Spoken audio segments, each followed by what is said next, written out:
is a world traveler. It's our Baba who's been doing it all over the world, finding out from Africa now to Asia, from Europe, finding Africa in Europe, finding Africa in Mexico. I want y'all to stand up, stand up, stand up, and welcome. Come on, come on, come on, come on, and welcome our Baba, the one, the only, Dr. Professor Runoko Rashidi. Come on, come on, come on, come on. Y'all know who I am, huh? You ready, Baba? Good afternoon, everybody. Hear me? Can y'all hear him? Yeah.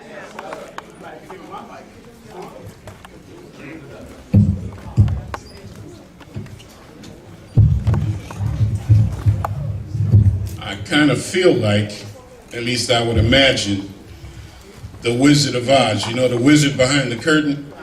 All I want you to do is look at the pictures. Obviously, we don't have a cable very long, so I'm just going to sit here and show the pictures. That's what's most important. And this presentation is called Before Slavery Days. And I want to focus on the period before colonization, enslavement, and what have you. So I'm just going to show you a bunch of very rare pictures. Most of them are quite original. And I'm not going to take a lot of time. I understand there will be some opportunity for a panel discussion. But in the meantime, let me just show you the pictures with the maxim that seeing is believing and a picture's worth 1,000 words. Let's give a big round of applause, though, to King Simon for everything he's doing, all the energy that he's putting out. I don't get to New York very often. I get to Brooklyn very, very rarely. And to be able to come here and be a part of a program with my Baba James Smalls and Baba Leonard Jeffries is a real honor. And it also gives me an opportunity to continue some of my own researches in the museums.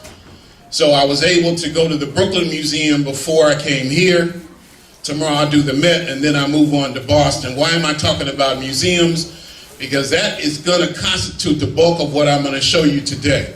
I think that there's enough loot in these museums to reconstruct the entire history of African people. And that's why I invest so much time and energy into it. Now, this doesn't have anything to do with museums right here, this first photograph. Can everybody see it? Yeah. Right. Now, this is a kind of I guess this alludes to what Baba James was talking about earlier in terms of spirit and spirituality. I took a group to Ethiopia in May, and then right after that I took another group to Kenya. And then, since I had done pretty well and felt that I needed a little holiday, I went to Zanzibar on my own. I've been to Tanzania before, but never got to Zanzibar, and I figured I would have a holiday. Nobody knew where I was. I booked my own hotel, etc., etc., etc., and I went to a place called Stone Town, and the ancestors just seemed to say, Runoko Rashidi, whatever you thought you had in mind, forget about it. Because we're going to take you on a journey, and I'm still not able to reconcile many of the things that happened. Now, one of the things that's significant about Zanzibar is that it was a kind of a slave island. It was kind of like Gori Island, except on a bigger scale. And Africans were taken from Rwanda, Congo, Burundi, Kenya, Tanzania, Malawi, Zambia, Ethiopia, all over East Africa, and taken to this island where it was almost impossible for them to escape, and then taken to various parts of Asia. The British abolished slavery in East Africa on June 5th, 1873. But the Arabs from Oman found it very profitable, and they kept it going. But because the British had a big stick, they had to hide the captured Africans. And this is one of the places that they hid them in. And I was able to go into a number of these. Deep, deep, deep down inside, as far as I was allowed to go. I was ready to go all the way in there, and I was stopped. You couldn't see all the way inside. And water dripped from the ceiling. It's a coral cave. Bats flying around in complete darkness. I had no plane, and I had never heard of this place before. And I found myself deep in there. And I like to start this presentation with this particular picture, because physical slavery, for the most part, is over. We hear about these terrible reports from Libya. Slavery was just abolished in Mauritania around 1980. But for the most part, what we are fighting is the psychological vestiges of enslavement, the enslavement of the African mind. And those are the chains that we must desperately seek to break. Is everybody with me so far? Yes. And it's also good in a sense to start with this, because this is the hole that we're trying to come out of. Unfortunately, most of us spend all of our lives in darkness without realizing that we're in darkness. So that's how I wanted to begin my presentation. Now, let me show you a series of things before we get to the museum pieces. Yeah, I think I would like a chair too. I'm getting old, man. Let's hope I don't fall out of it. In fact, let's just leave it.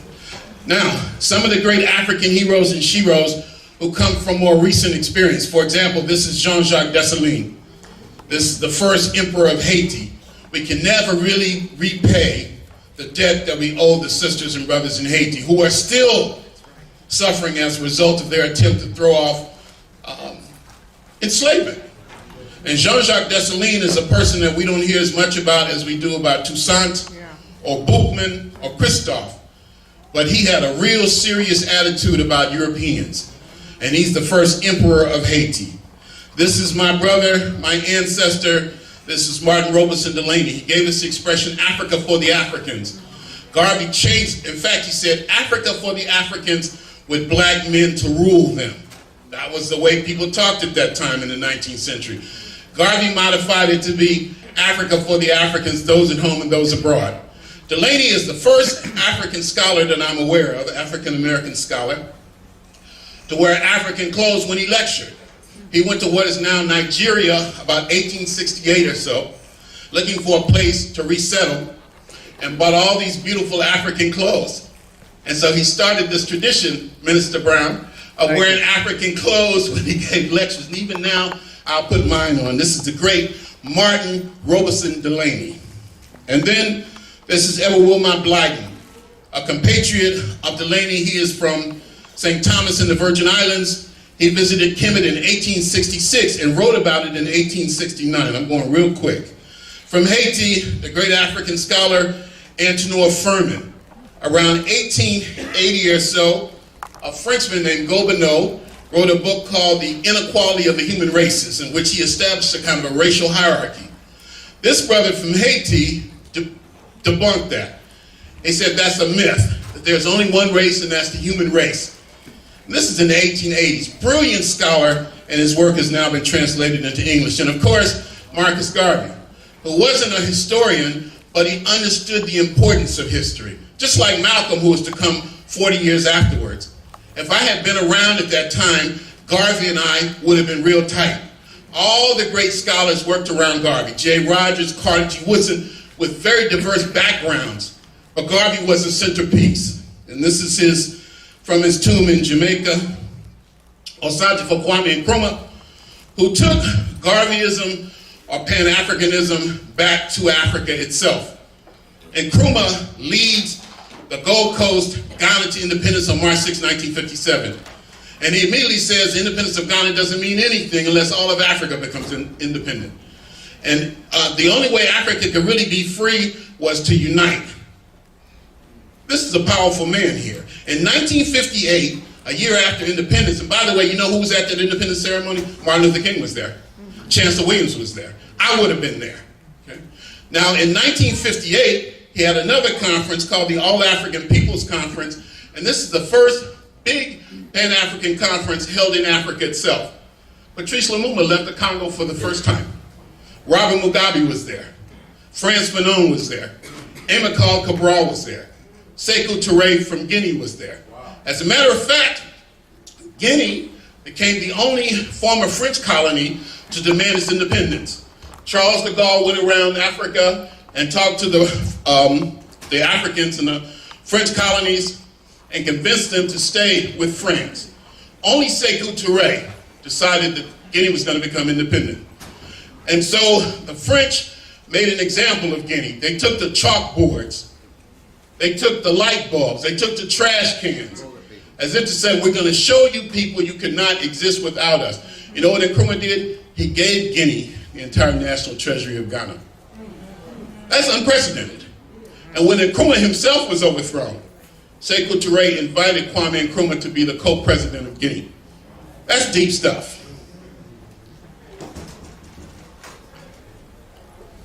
Uh-oh.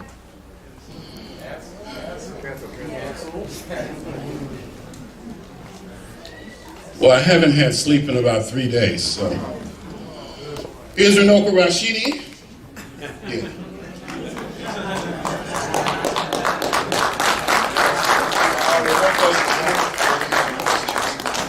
Runoko is not important. What's important is Carter Woodson in front of this statue in Washington, D.C. And let us not forget the African women historians. This is the great Drusilla Dungy Houston, who in 1926 wrote a book. Now we just need to adjust the mic. I want to fight this, please. All right, now we're in business. Wrote a book called Wonderful Ethiopians of the Ancient Kushite Empire. She also covered the destruction of Black Wall Street. I think a lot of times the sisters in our struggle don't get the credit and recognition that they deserve. Because a lot of us have developed the same kind of patriarchal attitudes in the African conscious community. We're just imitating Europeans. So you can't really talk about the destruction of white supremacy without talking about the uplift of the African woman. You can't separate the two. Of course, Sheikh Anta Diop, a great African scholar from Senegal, who made Egyptology a kind of a science. From Brazil, we have Abdias do Nascimento, the great African scholar from Brazil, kind of like a prince. He's the great African scholar that massive black population has produced. This one I call the quartet. There's a brother named Charles Ogborn who took this picture. And here you see four of our most titanic figures. You see the great John Henrik Clarke, the great Chancellor James Williams, the author of Destruction of Black Civilization, the great Dr. Yosef Ben-Jochannan, and the great John G. Jackson, the light-skinned brother, who, you know, we range your complexion from snow to crow and bright to night. And these are four of the greatest scholars we produced, and they had to begin to be. A little photograph, I guess it's appropriate, of me introducing John Henrik Clarke when I was a youngster. I asked Dr. Clarke, what should I say as an introduction? He said, don't make it too long and don't make it sound like an obituary. I love John Henrik Clarke, and I still do. Of all the scholars, he's the one I think that I miss the most. When I come back from a trip from Russia or Vietnam or Mali or some far corner of the earth, I say to myself in my delirium, in my fatigue, I'm going to call Dr. Clarke. And I'm going to tell him what I saw. And I want to get his opinion about it. That is the impact that he had on me. And I'm sure I speak for many others when I say that. Dr. Clarke, when you talk to him, you always knew he loved you. You always knew that he loved his people. He is a true, what we call, race man. And then here's my favorite photograph with Dr. Ben-Jochannan. This was taken in February 2011 downstairs in his apartment in Harlem. I had a chance to travel to Egypt as his personal assistant on 4 occasions. And in Egypt, Dr. Ben came to life. He liked to be the center of attention, but he had a big sense of humor. And I saw the heart of this man. And I saw how he interacted with the local people, the Nubians in particular. Dr. Ben, I think his contribution, his legacy is threefold. One, he made it plain. He spoke in a way that anybody could understand and appreciate. You didn't have to have a PhD from Harvard to know what he was talking about. Number two, he talked about the African roots of major world religions. And then maybe the biggest thing of all, for me at least, he took people to Kemet before anybody else so you could see it for yourself. Right. There's nothing like seeing it for yourself. Once you see it, nobody can take that away from you. Right. I started giving lectures on Egypt way back in the 1980s, but I hadn't been, and people started to challenge me. People would look for chinks in your armor, and they would say, but Runoko Rashidi, have you been there? And I started lying. I said, you know, my mother was born in Egypt, and every summer I was there. It's a complete lie. And finally, through the First World Forum, through Bill Jones and Mother Kefa, I was able to go to Egypt with Dr. Ben in 1991. I was so high when I came back. The first lecture I gave in Los Angeles, I think I actually levitated off the ground. Egypt, being in Africa itself, is a life-changing experience. I wish all of y'all could go. If you haven't been, see it, smell it, feel it, eat the food, be with the people, and it will change your life. Tell you a quick story. My early travels to Egypt, my early travels to Africa were all in Kemet. Finally, in the year 2000, I was invited to Southern Africa. I did some big lectures in Zimbabwe and Namibia, in front of thousands of people. And every time I would give a lecture, the same thing would happen. I'm in the middle of the talk, and all at once I started talking about these dreams, these nightmares I had been having. And they were twofold. One is, I was in my neighborhood somewhere, but I could never find my home. I knew I lived around here somewhere, but no matter what alley, what boulevard, what street, what avenue I went to, I could never find my home. Naturally, that was very unsettling. And the other dream was, I would go visit my family in Los Angeles where I grew up, and they wouldn't want me to be there. And they would make that very clear to me. They wouldn't eat with me. I couldn't sleep on the bed. They'd make me sleep on the floor. And that's crazy. My family and I are very, very, very close. And I realized in Africa, in Southern Africa, that those dreams had a much greater significance than I ever realized. And that because we were taken from our homes, a lot of us deep in our psyche, I think, have a strong sense of homelessness. Where do I come from? And where do I belong? And because we were separated from our families, I think there's a fear, there's an anxiety about relationships. And I would say that. And the audience to a person, it happened every time, would say, but Runoko, this is your home. And we are your family. You know, I never had those dreams anymore after that. Being in Africa exercised those demons that all of us have deep in our minds without even realizing that. Dr. Ben was the first of us that I'm aware of to actually take large groups to Africa so you can see the pyramids for yourself. And then here's John G. Jackson. He wrote Man, God, and Civilization, Ages of Gold and Silver, Was Jesus Christ a Negro, The African Origin of the Garden of Eden, Christianity Before Christ, and a staunch atheist. If you were a Christian and you were around John G. Jackson, you were going to have a real hard afternoon because he was not going to spare you. Right. And then the great Ivan Van Sertima, maybe my greatest mentor. I worked with Ivan for 25 years. As you know, he was the leading authority in the world on the African presence in ancient America, but also the founder of the publication, the Journal of African Civilizations. And you know, I took a group to Mexico a few months ago. I've been taking groups to Mexico for 5 years to see the Olmec heads in black communities. And on this particular trip, there were a number of young people. I'm 64 now, so a lot of people are young now. And there were some kids, forgive me for saying it, in their late 20s and early 30s, and they were asking me questions like, Dr. Rashidi, have you ever heard of a woman named Frances Welsing? Do you know this man, Ivan Van Sertima? And it never occurred to me that a lot of people don't know who these folk are. Now, this is a classic. And this was sent to me by my brother, Tony Browder. There's a legendary, now he really is a legend, Leonard Jeffries. And there's the great Dr. Asa Grant Hilliard III in the middle.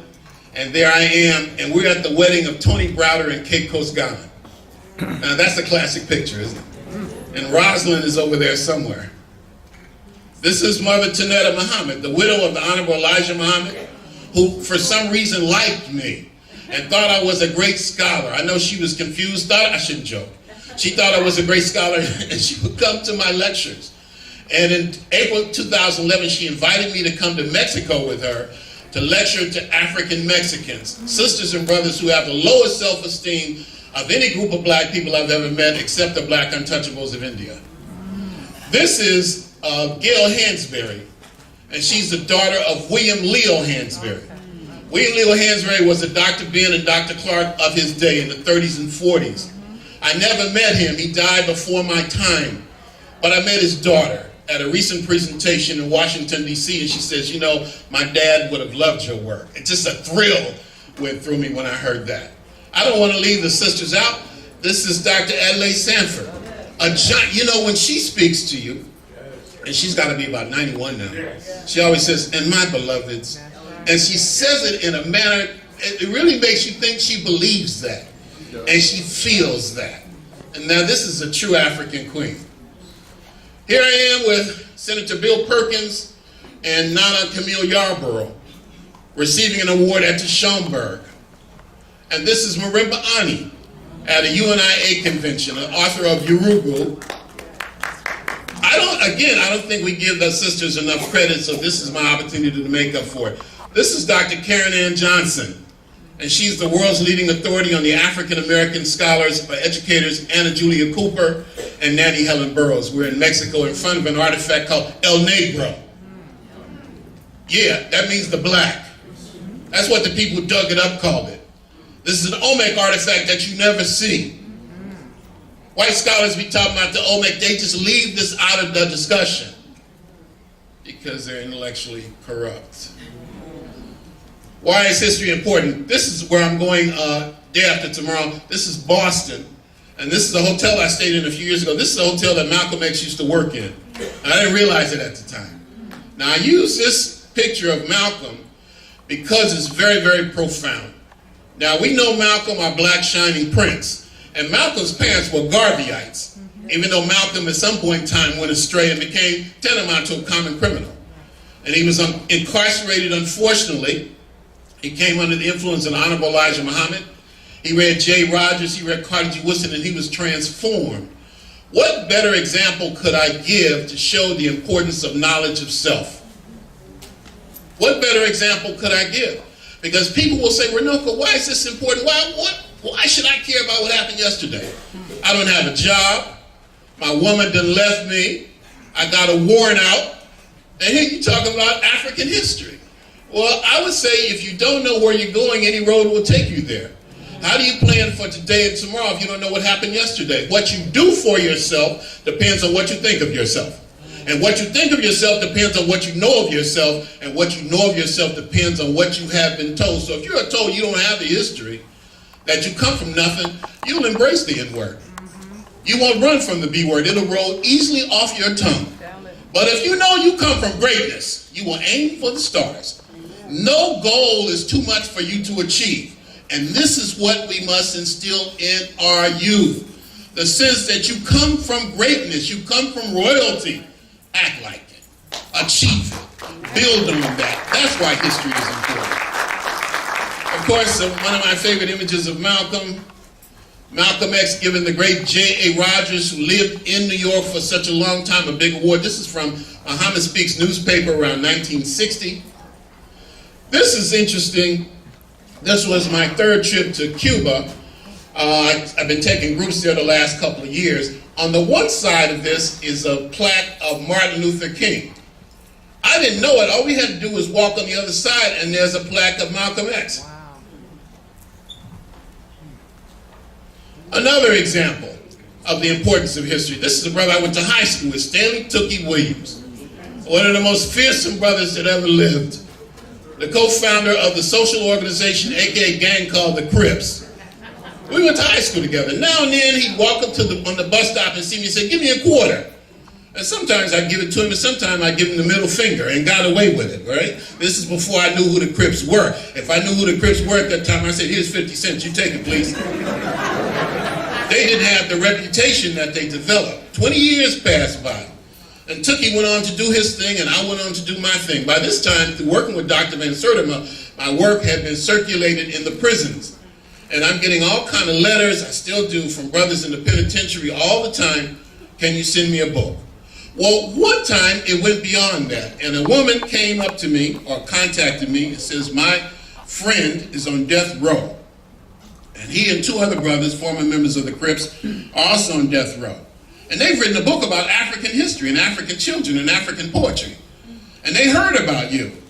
And they want to know if you could help get it published. What a relationship we developed. And Tookie will call me from death row, sometimes 3 o'clock in the morning, and cry like a baby. He wasn't afraid to die. I don't think he was afraid of anything. But he was so angry at the way he spent it. He felt that his life had been wasted. He was a natural leader. And he would say, Runoko, if only I knew my history then, if only how different life would have been. And this is what I have to tell the young people. I started doing this presentation at Purdue University in February. So I developed it with young people in mind. My recent books is my most recent book, My Global Journeys in Search of the African Presence. My first book for children, Asada Garvey, that's my daughter. I took her and her mother to Egypt with me 2 years ago. I wanted to be able to say that my daughter saw the pyramids for the first time with her daddy. I think I'm a very good historian. I work at it very hard. But what I'm most proud about is being a good father. That brings the balance to my life. Unfortunately, my daughter doesn't seem to give a hoot about my work. I took her to Los Angeles last year. She stayed with me for the Christmas holidays. I took her in my studio. I said, honey, how do you like my library? She said, Dad, you have a magnificent library. As soon as you die, I'm going to sell all these books and get the money. That's how my daughter thinks. She didn't mean any harm. That's just her focus, okay? And so what does that mean?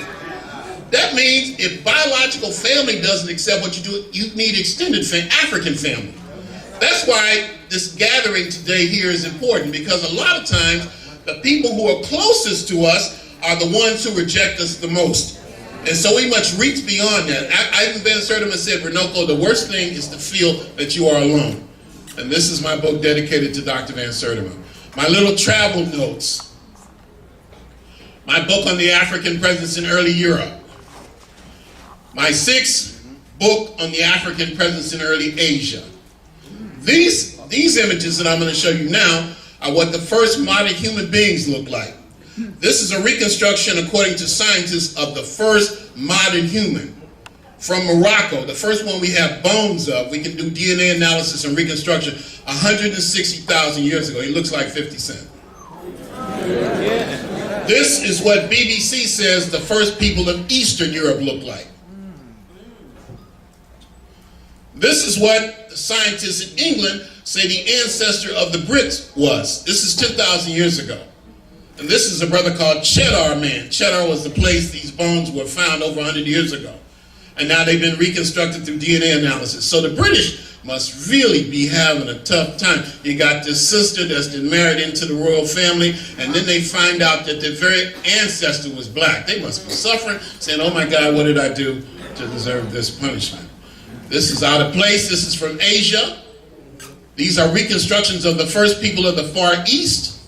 And this is a reconstruction of Lucia. Lucia is the first person that we know of in the Americas. This is a reconstruction of a skull found in Brazil that's at least 11,500 years old. And this was damaged in a fire in Rio de Janeiro in September. Fortunately, we just found out that the skull survived. This is representative of the first people of the Americas. So the question is, where do white people come from? Because until quite recently, there wasn't none of us. There wasn't none of them. Humanity began in Africa and only Africa. And those Africans went out to people the world long before the Ma'afa, long before enslavement. Here's another piece from Brazil that's been reconstructed. A black man who lived in Brazil 10,000 years ago. And this is what I do. For the last 20 years, I have not unpacked a suitcase. And during that period of time, I've been able to visit 121 countries. In some cases, over and over and over again. I just got back from Egypt Monday. It was my 24th visit. And this is one of my favorite photographs. This is with the Batwa, the so-called pygmies, on the border of Western Uganda and Eastern Congo. So for years, I traveled around the world visiting these diverse black communities. But right now, my big thing is the museums, and that's what I'm going to get into now. Here's another photograph illustrating that in the British Museum. And finally, the archaeological sites. This was where I was on my 60th birthday, visiting the ruins of Pompeii, now the museums. This is the Ashango bone. And all these photographs are originals. Very rare. These are pictures, for the most part, I took myself. And I'll dedicate this presentation to King Simon. Okay? Give him another round of applause for all the sacrifices that he makes. Now, this is the Ashango bone. It's 25,000 years old. It's in the Natural History Museum in Brussels, Belgium. Africans were engaged in mathematics 25,000 years ago. And this is not the oldest counting stick from Africa in the world. And then, of course, we have to stroll through the Nile Valley. This is the Tasmania incense burner. On the side is a man seated on a throne, 6 generations before the first dynasty of Kemet. Just a cheesy little map of Egypt. And then we're going to go through the dynasties. A dynasty is a family of rulers, one member of the family coming after the other for an extended period of time. This is the last known ruler of the pre-dynastic phase. His name is the Scorpion King. This is at Oxford University. And this is Ahamena. This is Narmer. Sheikh Anta Diop identified him as the first pharaoh. And this is King Djoser. This is the king under whom Imhotep worked. And also another brother that you may not be familiar with named Hesi Ray. Hesse Ray was the chief of dentists, and he's considered the world's first surgeon. He is a contemporary of Imhotep, and they both served under this king, Joseph. Look at that hair, look at those locks. This is nearly 5,000 years ago. And of course, this is the tomb that was built for him, what we call the step pyramid, and there it is up close, and there's the brother who designed it. Genius man, Imhotep. If there was one person I was going to nominate as the greatest African in history, Imhotep would probably be that person. He was not of royal birth, and yet he did things that we still talk about today. And for those of you who have doubts about his ethnicity, I show you this picture of his mother.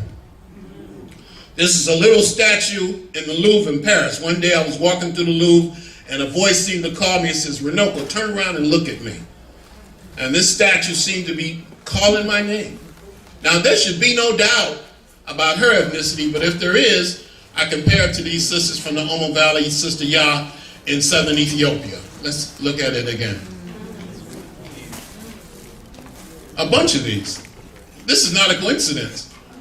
I don't think we study Egypt too much, but I would like to see us connect ancient Egypt with the rest of Africa more effectively, because Egypt was an African civilization. And there's another one. You see the comparison? This is King Huni. I photographed this again this morning in Brooklyn. One of the pyramid builders. This is his pyramid. And there I am in that pyramid chamber. This is King Sneferu, the father of the king called Khufu, built a great pyramid, and this is his pyramid.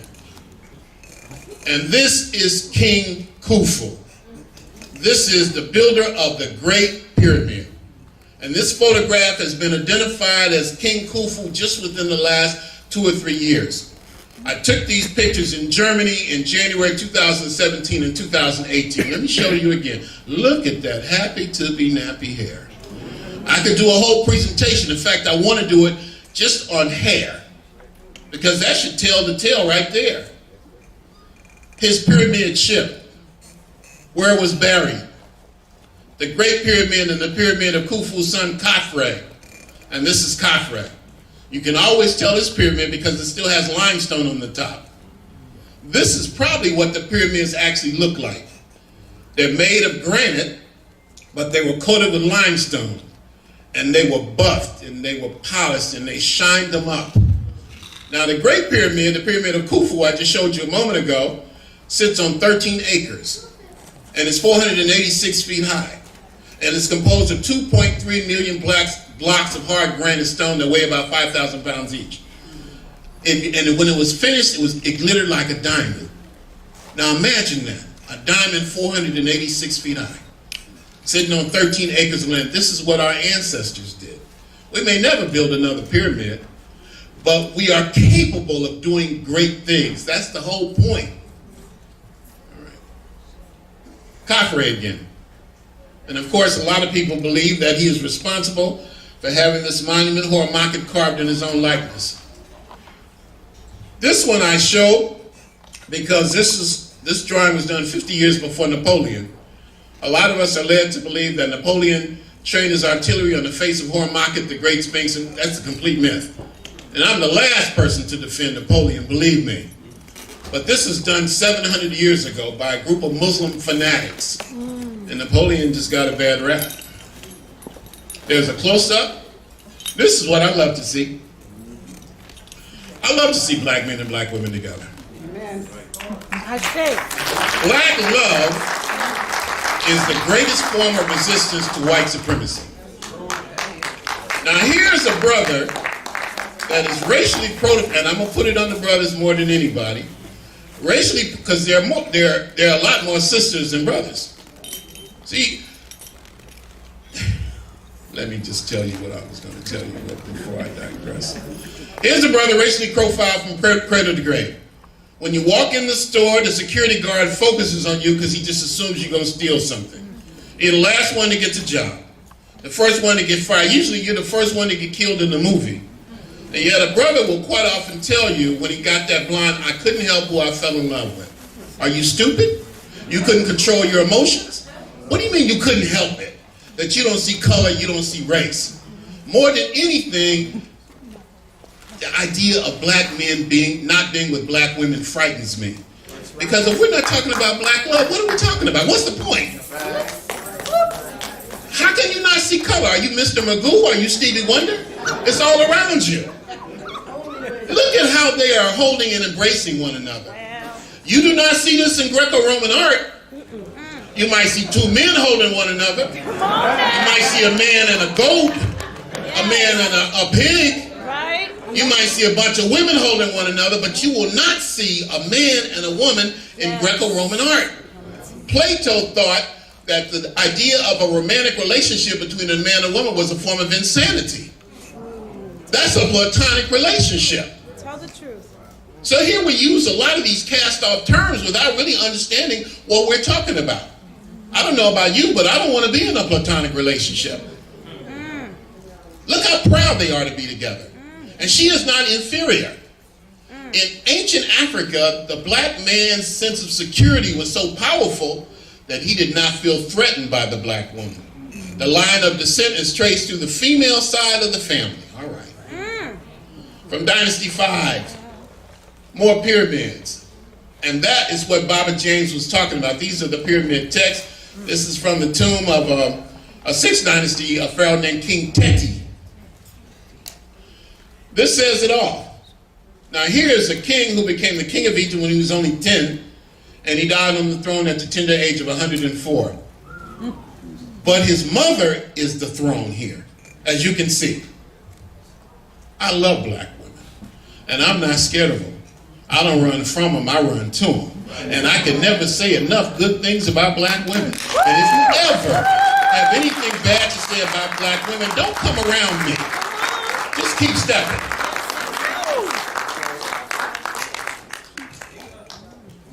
We're just going through the dynasties.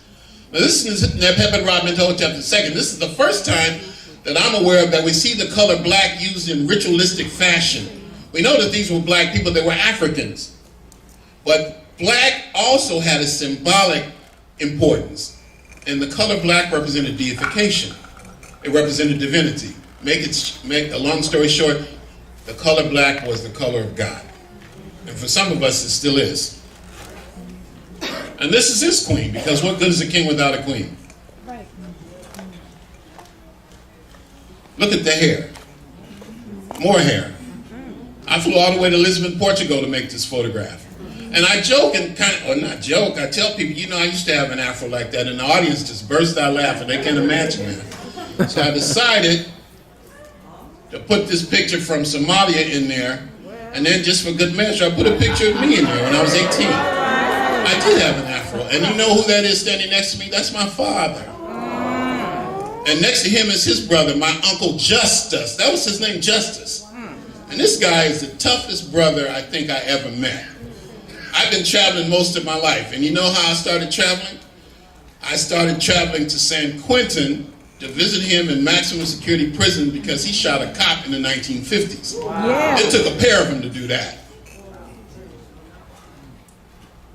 From Dynasty 12,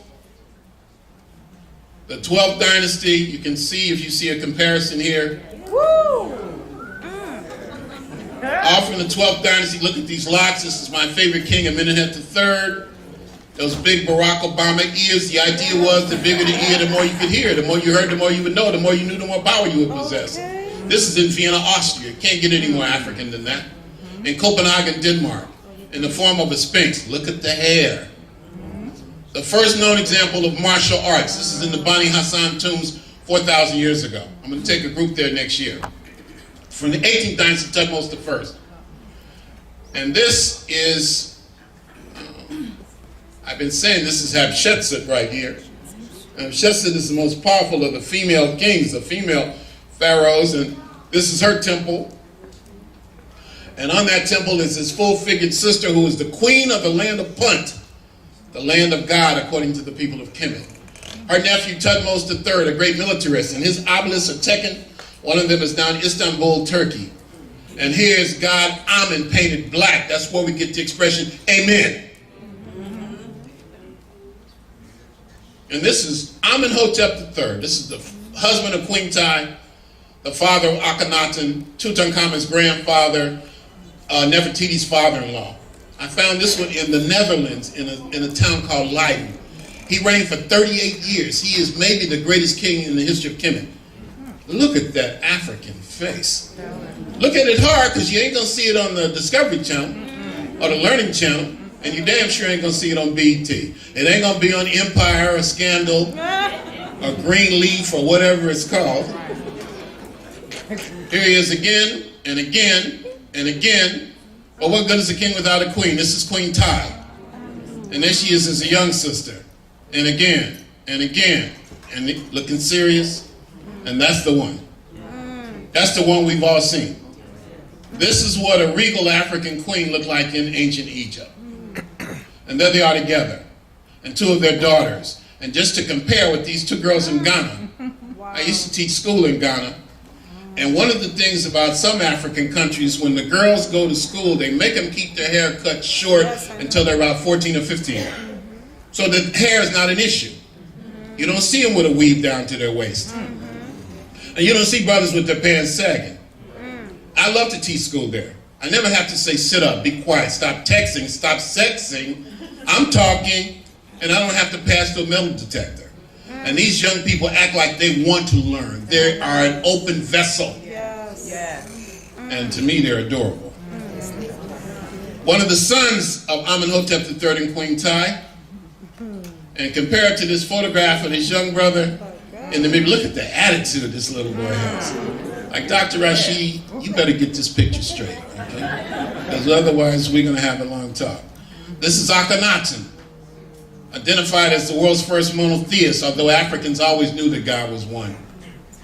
These pictures are so lifelike, it's almost like they could talk to you. And of course, Nefertiti, the ones you don't see. Look at those beautiful lips. Only a black woman can have lips like that. I'm standing in front of the ruined palace of Nefertiti at Tel Amarna. I'm going to take a group there next year. Nefertiti pouring Akhenaten a goblet of wine and holding hands. Romantic love. These Africans actually fell in love with each other. They were romantic. And they wrote love poems. And they liked to make love. And they liked to party. And they liked to drink wine. And drink beer. And they ate well. And they liked to wear their good clothes. And they liked to smell good. I can relate. It's so easy to identify with them. If we were to go in a time warp and be transported back to Kemet 2,000 years ago, we would fit right in. Why? Because ancient Egypt was an African civilization. It's not hard to understand. And look at these Amarna heads. These aren't aliens. They didn't come from another universe. And you can compare, no, it's not the best picture, with the heads of these Africans from Central Africa.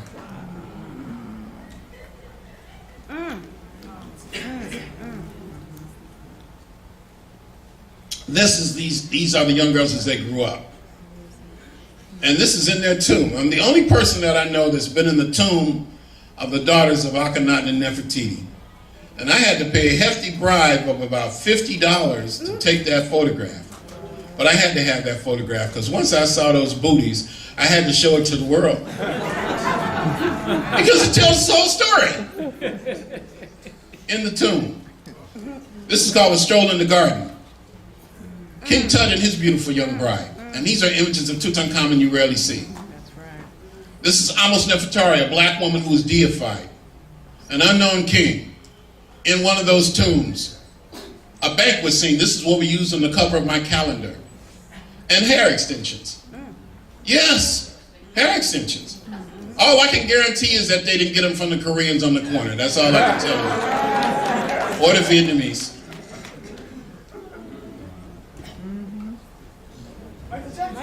Michael Jackson. Are you drinking too much? Because it does look like Michael Jackson. It's in the alkaline water. Okay. Now, this is in the Field Museum in Chicago. Crazy. And Michael Jackson was born in Gary, Indiana. I've been to his house. 45 minutes away from that museum. Michael was brilliant. A little confused on some levels, but brilliant. And he had consciousness. And I can't help but wonder if he saw that and had his cosmetic surgery based on that. All right, there's King Simon trying to be cool, but I think that's a signal I better hurry up. People tell you take your time right before they put you out. That's what they always take your time, right? Ain't no rush. Dr. Jeffries will never be on time. But he'll be here, and he'll be worth the wait. This is Seti I and his son Ramses the Great, and 2 priests. Ramses as a youth. This is a temple that Seti I and Ramses the Great. We're in the 19th dynasty now. Remember, dynasties are family rulers, or remember the family coming up to the other for an extended period of time.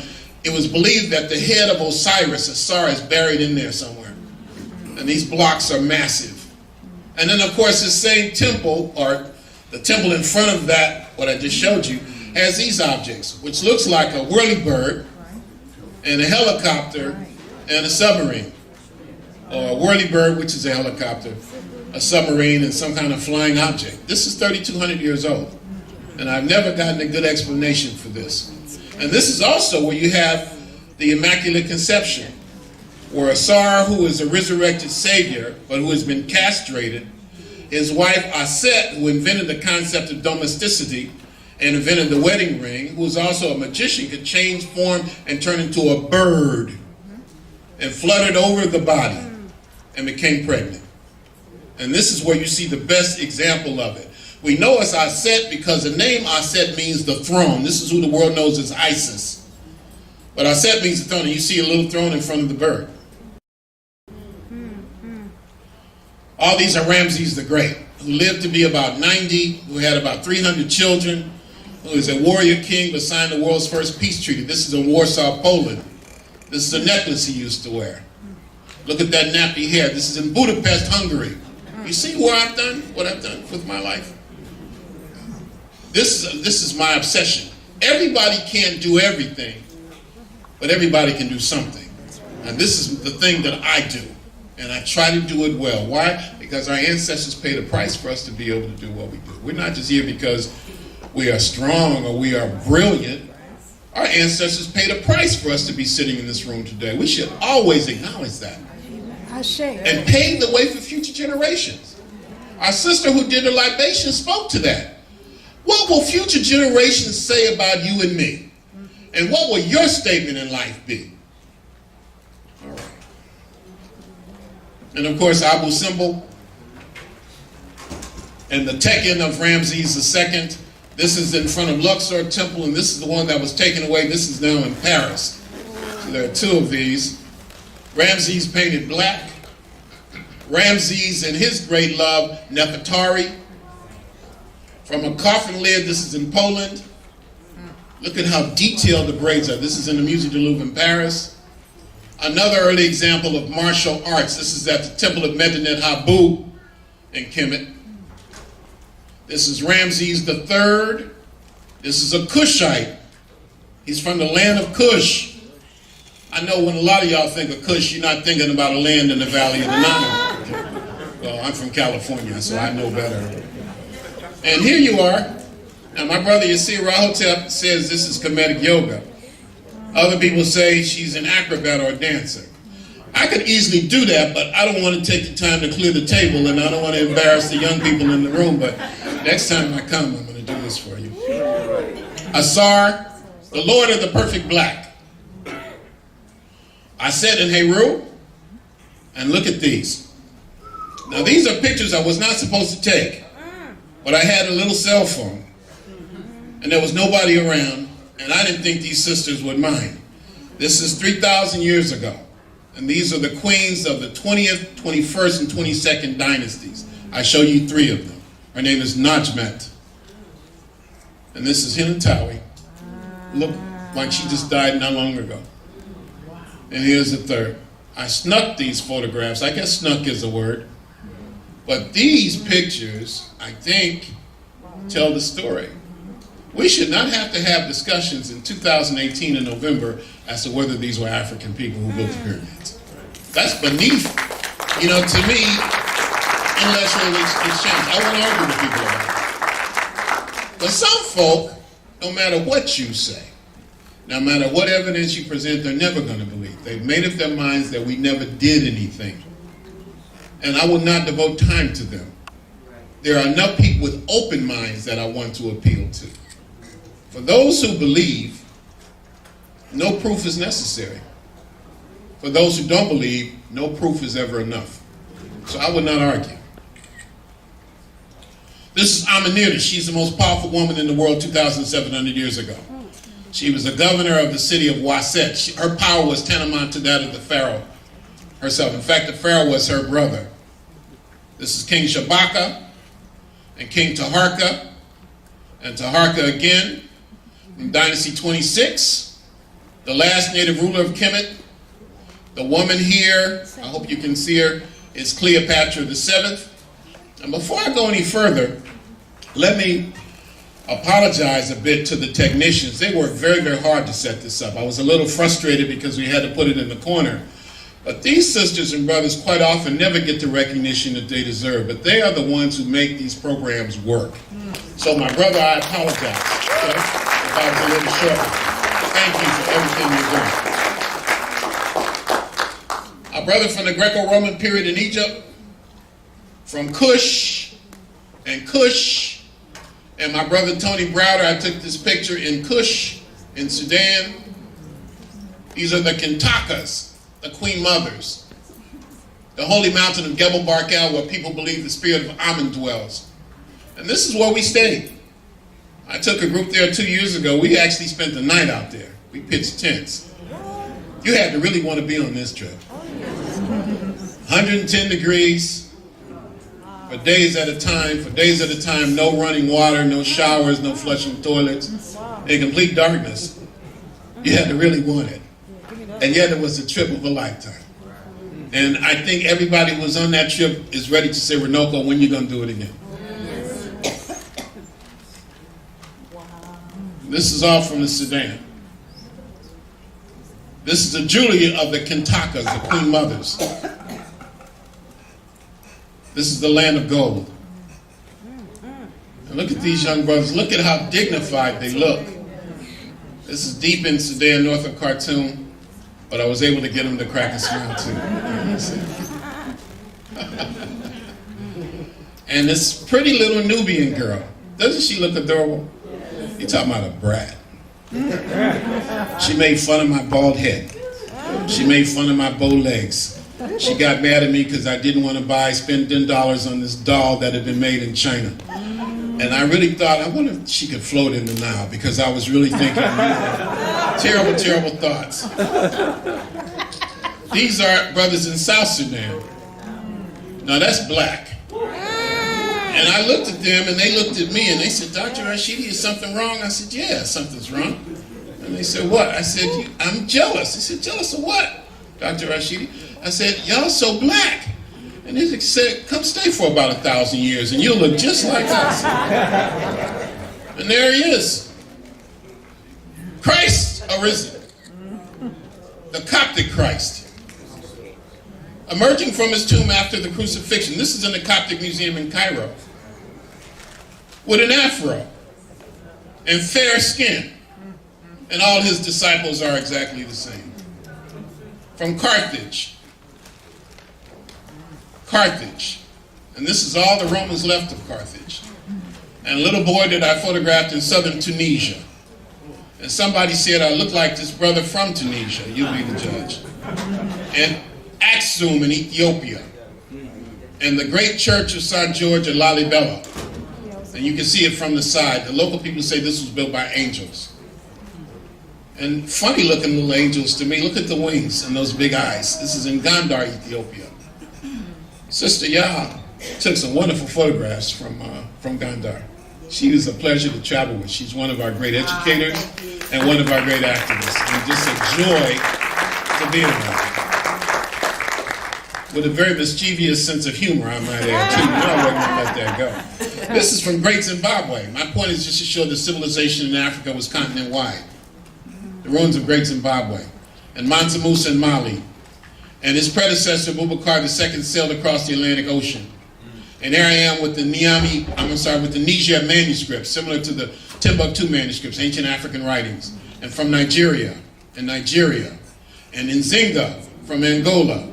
And this is the mast of a ship that I found in the French Museum. Let me finish up by taking you very quickly to a view of Africans around the world before slavery days. This is Antar the Lion, the father of chivalry, a dashing knight and poet in the Arabian world, and the first known illustration I have of the people called Jews.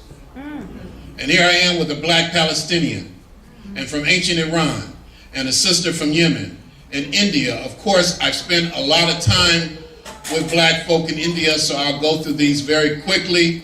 There are more black people in India than any one country in the world, and it seems like I've met most of them. This was the blackest person I'd ever seen in my life. I stared at this brother for a solid 15 minutes, and he was staring at me too. Now, I don't know what he was thinking about, but I'm saying, damn, that brother's black. And these are all black folk from India. James Brown. She looks like she could be from Somalia or Ethiopia. The Untouchables. You see the body language, how beaten down they are. Nepal, with a great black leader from India, with a brother from Bangladesh. Ancient China, Africans from several historic dynasties in China. Bodhidharma, the man who brought martial arts to the Far East. From ancient Japan, a patron of the samurai. Southeast Asia, Cambodia. Look at the faces of ancient Cambodia. A whole mountain with these faces. From Vietnam. All from Vietnam. This is just a photograph I took of the South China Sea, sunset on the South China Sea. These are all from Thailand. Look at these images of the Buddha. And just to compare, from the Philippines. What? And these sisters kind of resemble each other. From ancient Europe, the Venus of Willendorf. Compare. These are all from ancient Greece. I know I'm rushing because I've overspent my time. This is from the Etruscan civilization. You can compare this with this. Oh, I got 15 minutes. All right. Should have never told me that. Look at this nappy hair. From ancient Italy. From the Etruscan civilization. An African-born emperor of Rome with bad taste in women. The Archbishop of Septimius Severus. The reconstruction of another skull of a sister who lived in York, England 1600 years ago. She's called the Ivy Bangle Lady because in her tomb, ivy bangles were found. She was a wealthy black woman of North African origins who lived in York, England. Your knight in shining armor. This is St. Maurice. And there he is again. And again, St. Maurice in heaven. This is from Germany 500 years ago. And this one I found in Latvia. About as far north as you can get, 500 years. Look at the brother, the saint, surrounded by two blackamoors. And this one this is the patron of Coburg, Germany. I hooked up with a brother who had been in the military in Germany. And he said, Dr. Rashidi, you must go to the town of Coburg in Bavaria. And in this town, you have all of these images of Moors. And this is the patron saint in Germany, in a place where you hardly find black people. A black saint and a white saint. An African king, looks like Bernie Mac in European Christian mythology. Look! This is before the transatlantic slave trade. That changed everything.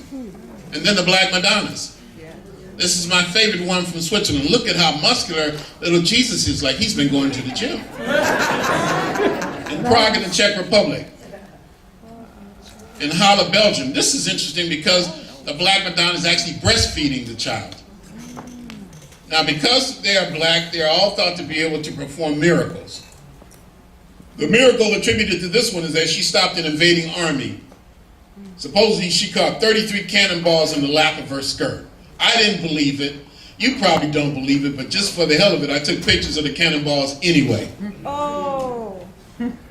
Here I am, I think, looking cool in the center of Australia with the most spiritual people I've ever encountered, the indigenous Australians. Wow. This is a bust of Truganini and her husband. Truganini is the last full-blood Tasmanian. And when I went to Tasmania, I found this place. It's a place called Oyster Cove, which is where the last full-blood Tasmanians were kept. And it says, as you can see, our future generations will save our nation, black history. Their colors are red, gold, and black. Black for the people, gold for the sun, and red for the land because they say the land is covered with their blood. In Fiji, with a chief who I told looked like John Henrik Clarke. Now I'm sure he'd never heard of John Henrik Clarke, but he seemed to be really flattered. And these sisters and brothers say they come from Africa. And he said, where do you come from? Now I could have said Babylon, I could have said the U.S., but I was feeling it. I said, I come from Africa too. And he said, well, have you been there? I said, yeah. He said, well, come tell us. We want to know. What's it like? Wow. Come live in my village. I'll find you a wife. You can teach history.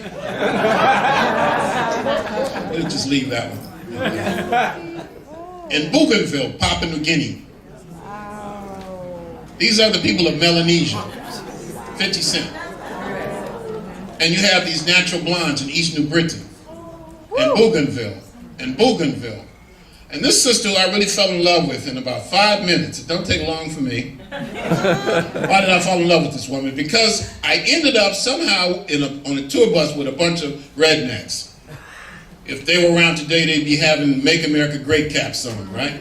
And I'm looking at them with contempt, and they're looking at me with the same contempt. So we go to this village in Fiji, and this is where the Fijians say they first landed when they came from Africa. And they're proud of it. So this sister looked at this group and looked at these rednecks and says, you know, we come from Africa. And we speak an African language, even now. And we used to eat a lot of white people. But the meat was so bad, it made us throw up and vomit, and we had to stop. I knew that was the woman for me. She was married. John Henrik Clarke said we didn't eat enough white people. More natural blonde. Each one of these has a story. I could give a lecture on each one of these photographs. Look at this child mugging for the camera over here, and this mean-looking little boy. And there he is again in the corner. I want to say, like, do you need a hug or something? But I was afraid. These are the people called the Buka. Buka means black skin. And from Vanuatu, these people helped me out when the hurricane hit over there. And here I am on Buka Island at the airport. These brothers just saw another African, knew I wasn't from there, wanted to take a picture. They shut the airport down. This is the security personnel. If you see a picture of me like this at JFK, I'm going to jail. Fortunately, that wasn't the case. Benny Wendell, a friend of mine who will be the president of West Papua if it ever becomes independent, who looks almost like LeBron James. East New Britain, Palau, King of Hawaii. Finally, let me finish with these images from America before Columbus. With one of the massive Olmec heads. There are 20 of these. I've seen every one and photographed every one. Look at all of these. Look. This is the first one that was identified. This is the one with braids in the back. There you can see the braids. And there's El Negro again, my friend. Look at these images from ancient Mexico. And this is not taught in the schools of Mexico any more than it's taught in the schools here. Almost done. All from Pre-Columbian Mexico. Look, you can see for yourself. And the children just have low self-esteem. They don't know any of this. So it's my job to teach them. That's right. Classic Mayan, Peru, Canada, and then the slave trade. This is the Tree of Forgetfulness. This is a plaque of these Africans marching around this tree in Benin as they marched to the slave ships. They were supposed to forget everything in their lives and prepare themselves for the life of a slave. Sometimes remarkable things happen. I'm especially big with the children. Here's, for example, a picture I've been circulating on my Facebook page for years, or for a long time anyway. So one night, on a Saturday evening, I'm doing a lecture at Marcus Garvey's Library in London, bless you, and there the little baby is. Her mother comes up to me and says, Dr. Rashidi, you know you've been posting pictures of my daughter on Facebook? And there she is. And sometimes great things happen. Here I am with the Oni of Ife, a governor of Nigeria. Next to me is the former president of Nigeria, and I was the first keynote speaker at the Global Black Nationalities Conference in Nigeria. And this is one of my favorite photographs, and next to two of Africa's greatest scholars, Theophile Obenga and Ivan Van, and I'm sitting in the chair of the president of Senegal, who just went to the airport to meet Gaddafi and says, Runoko, you come sit in my chair, you be the president for a day. I said, sure, I'm happy to do it. With Muta Baruka and Julius Garvey waiting for the president of the Gambia. And these young brothers that I lectured to, this is how I ended up doing this presentation at Purdue University. For some reason, on this cold, snowy night, Only these young brothers, these science students came. They were all engineering students. And we just talked about what it meant to be black men. And here, this is what I say, how do you plan for today and tomorrow if you don't know what happened yesterday? And this one I like, we so black. Instead of buying your children all the things you never had, you should teach them all the things you were never taught. Material wears out, but knowledge stays. If we're fighting each other, we can't fight the enemy. We must learn to forgive each other and to believe in each other again and to trust each other again and love each other again. I know it's not easy. We've been so badly damaged, but we have to start somewhere. Otherwise, we'll be victims forever. The black man must love, honor, and respect the black woman. Runoko Rashidi said that. You can quote him.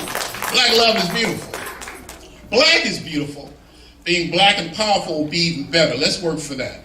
And finally, our history did not begin in chains, will not end in chains. And I think this is absolutely the last one. And this is what it all boils down. These are the lessons from what I've been trying to convey. This is it. Our ancestors paid a tremendous price for us to be able to speak out against injustice. We don't have the right to be silent. You can't look the other way. You can't pretend that it just happens to somebody else. We have to get involved. We have to be organized. You think Donald Trump give a damn that you mad? He's probably happy. Anger is not enough. Outrage and indignation is not enough. We have to get organized. We have to spend money with each other. We have to stay up late at night. And it can't be, it was too cold. It was too far. I didn't want to spend the money. I didn't like some of the people that I knew were going to be there. How are we going to liberate ourselves with small thinking like that? Yes. So sisters and brothers, we have a great legacy. As Baba James talked about, we have walked a great and mighty walk, and we got a long way to go. But with knowledge of self, with the knowledge that we have done great things, you know what we are capable of doing. King Simon is about that. And I'm so happy that through Dr. Angela, King Simon reached out to me and asked me to come to Brooklyn and be a part of this program. I had never heard of King Simon. People come to me all the time, Runoko, can you do this, can you do that? Most of the time it doesn't amount to a hill of beans. But sometimes people come through and they restore your faith. They make you believe. You all have made me believe. The way you lined up to get those calendars, with your patience trying to get this program organized, with the technician and Brother Samuel, who helped put me in the corner so I could show the pictures. And King Simon, we're grateful to you. Thank you, brother. And we need each other. God bless you all. Thank you very much. You know I'm comfortable because I took my shoes off. We know what it is. Stand up for the Baba. Come on, he's gonna come out to the front. Turn on the lights for me. Turn on the lights, real quick. Yeah, until well, you can sit in that table because we just gonna do one live performance and then we just gonna give. All right, but give him a round of applause. Come on, come on, come on, come on, come on.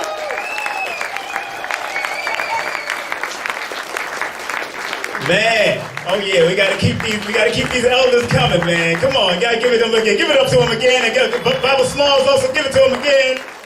All of them, and I just spoke to Dr. Jeffries, he's on his way, because that's good. We're gonna do a live performance right now, then we're gonna take a break, and then Baba Jeffries will be here. We got to play till 9:30. We here. So don't go nowhere, sit down. We got a live performance by another conscious artist.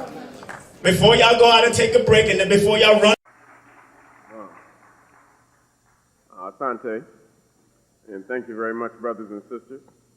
Let me express my extreme pleasure in being here and acknowledge and ask permission of the elders to begin to speak. Do I have your permission? Thank you. I'm grateful to the United Africa Movement, Brother Maddox, Brother Clemson Brown, Sarah Russell, Brother Ben, and everybody I've had a chance to interact with so far, Sister Beverly and Sister Kabira, who have my books and tapes in the back, and all of you for coming out tonight. This is my first time being here, and hopefully it's just the first of many, many, many times. I just got back, and also let me acknowledge my own elder, Brother Bill Jones.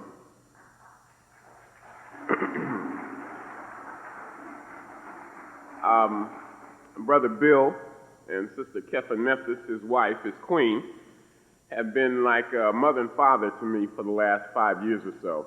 We are very, very, very close. and it gives me a lot of pleasure just to be in his presence. One of the things two things in particular, can everybody hear me pretty well? Right? I just got back from Egypt a couple of days ago. Yeah. And my fourth time there in the last 5 years. I hope to go back every year. And so I'm a little bit more subdued than usual. But two things I like, and plus, Brother Maddox is a hard act to follow. Yeah, very, very impressive brother. I had mentioned to Brother Ben coming over here that I needed about 20 minutes to prepare for my presentation. And he said, "Oh, don't worry, you'll have plenty of time to do that." In fact, we told Brother Maddox in the room, he says, by the time he finishes, you'll be lucky if you have 20 minutes left to do the presentation.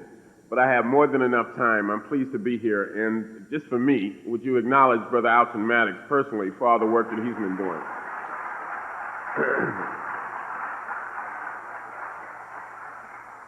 Now, as for my man, Bill Jones, I learn a lot from Bill. We talk several times a week about everything. And it's good to have an elder like that, because all too often we lack that. But the two things that Bill has taught me more than anything else, one is that our liberation, the liberation of African people, will come from African people. And it will come from the African community. It will not come from a suburb. It will not come from a college campus. It will be made up by the people who will liberate themselves. That's number one. Very important lesson. And number two, there have been times in my life, and probably others too, where we let our success go to our head. And success is a relative thing. Being in the limelight, having all that attention, and getting all that acknowledgement, such as I just received.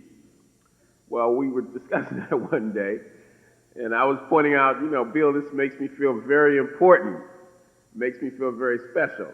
And Bill says, man, it shouldn't make you feel important, and it shouldn't make you feel special. What it should make you is responsible. Okay? That's some very profound stuff, and absolutely on the mark. So, Brother Bill, I'm glad to be here. Now, tonight, I want to introduce a couple subjects, but the main body of what I'm going to talk about is black folks not just in Asia, but specifically in India. The reason that is important is because India has the largest concentration of black people in any one country on earth. And as far as from an African-centered perspective is concerned, it is relatively unexplored. There's a Latin poet who is probably black, because so many people in the Roman world were African, and his name is Ovid. And he wrote a book called Metamorphosis, and there's one thing in particular in that book I've really been vibing on lately, and that is an expression that he used, and that is, he delighted to wander in unknown lands. He delighted to wander in unknown lands. And that statement has really been moving me lately, because there are black people in parts of the world of which we have hardly no idea. Two of the areas that I've been most interested in is Australia, where you have black folks who have been there now, would appear 120,000 years. That's a long, long time. And off the southeast coast of Australia is an island that everybody has heard about, but we really don't know a whole lot about it. And that island is called Tasmania. And you know about Tasmania? What you know about Tasmania? You know about all the black people that were wiped out there? I was on the way over here, and Brother Ben, I said, I saw some Hasidic Jews, and I said, there are a lot of Jews around here. And he says, this is Jew York, Runoko. And because of that, we all know about this term Holocaust. It's as though they have a monopoly on the term. But there have been Holocausts all over the world. And most of them have affected black people, African people. Now, Tasmania had such a Holocaust, and this is the last Tasmanian right here. Can you see this sister right here? That's a cold photograph, ain't it? Her name is Truganini. And in 1803, Tasmania, following Southeast Australia, was established as a British prison colony. And by 1876, every one of these black people had been murdered. Every one. They were shot to death for use as dog food. Infants were roasted alive in fires. Crackers in Australia used to play a game. And this is what they used to do. They used to take a black family and they would cut off the man's head, the father. They would decapitate him.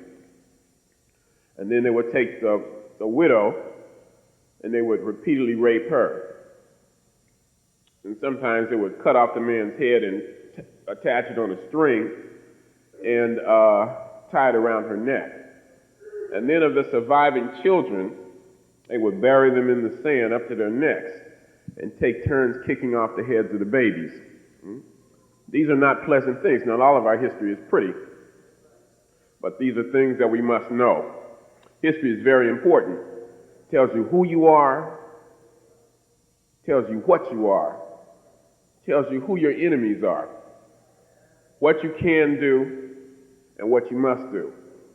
So this article, which I'm very proud of, because as far as I know, it's the first article of its type written from an African perspective. There are a few of these available on the table, along with a series of videotapes on Australia, on India. There's one on African women in antiquity. Can't say enough about black women. You know that. Past and present. There's a general one called African Contributions to the World. And there's another one which you really ought to like called Are White People Inherently Evil? And I'll let you fill in the blanks on that, right? Maybe by the end of the presentation we'll take a poll, we'll take a survey, but I get the impression that it's already been decided. And last but not least, I do have some copies of my new book on the African presence in Asia, and most of the information I'm going to be talking about will come from this book. Now, it used to kind of embarrass me to do those things, to talk about that, but it don't embarrass me at all anymore. Because this is what I do. I live and breathe this, and the income from these things go right back into the research. What I'm going to do tonight is largely show you a slide presentation. Those slides cost money. We have to be able to pay for these things. We need all the things it takes to build a nation, and nobody's going to do that for us. I don't work for white folks. I don't live around white folks. My wife is black. You know, I don't have any white friends. Okay?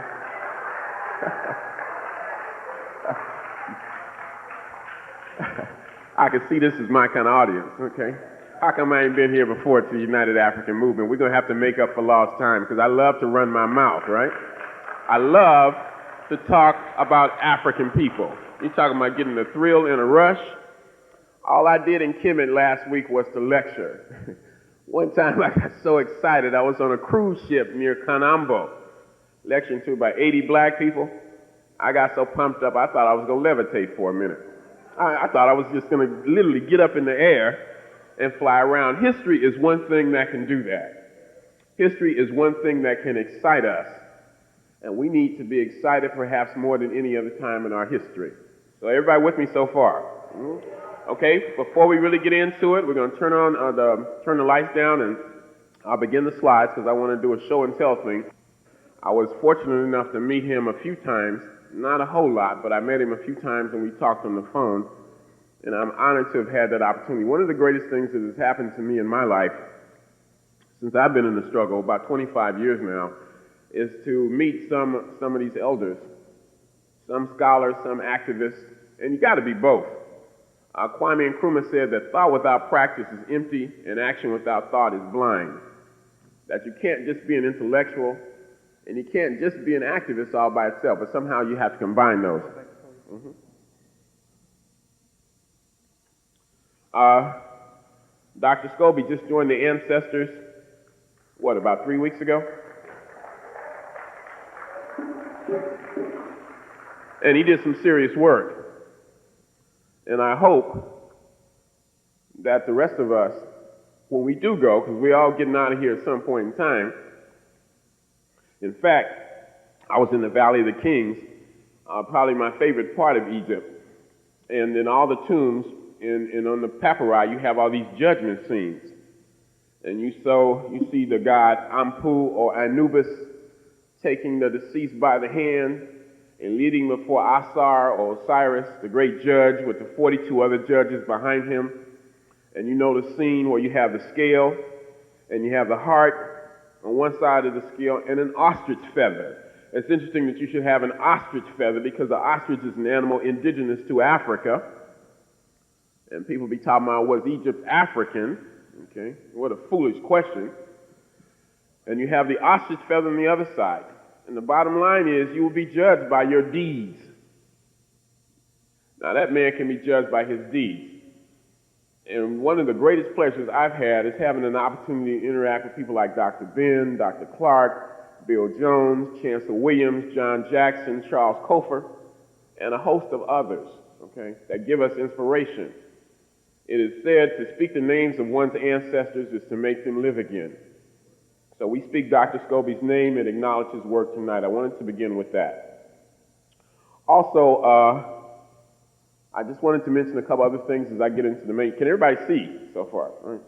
I heard somebody saying something about the podium, but again, I'm so pumped up, I didn't know what you were talking about. Finally, brother said, move the doggone podium out the way. Now, everybody knows that this is King Zoser. And this is a piece that's in the Cairo Museum. It's one of the nicest pieces. Now, I did the tour in the Cairo Museum myself. Usually you have to have a tour guide. And they wanted to go right to, the tour guide wanted to go right to King Tut. And I said, no, man, we got to start at the beginning. And this is one of my very favorite pieces right here. This is King Zoser of Dynasty 3. And of course, Imhotep worked under him. Imhotep, the great multi-genius. And that's the man who designed the step pyramid. Now, the reason I'm starting with this is I just wanted to point out something. Now, you see how dark this piece is. It looks almost like those are his flesh tones. Right? And in the back, what you do not see in the picture, and I've never seen it in a book, are these big, thick braids. Beautiful piece of art. That piece is now white. I've never seen anything like it. It has been bleached white. Now, I don't know what they did to it, but I didn't even recognize the piece. And so that's the kind of thing that's going on right before our eyes. This is another very powerful king right here, and this king is Amenhotep III. Now, also, when you're in the Cairo Museum, and if you ever go to Kemet, you got to go there, because that's worth a trip right by. So how many people have been to Kemet? Okay, a good number of people. Everybody needs to go. Every African should set foot in the Nile Valley at one point in time in your lives. People talk about if you're Muslim, you take the Hajj, you take the pilgrimage to Mecca. But that is the Holy Land as far as I'm concerned. That, the Nile Valley, is the Holy Land. But so many of these pieces, something's going on. Now, this piece is still in the museum, but the tour guides will take you right past it. But there's, and you can see how African it is, the big, thick dreadlocks.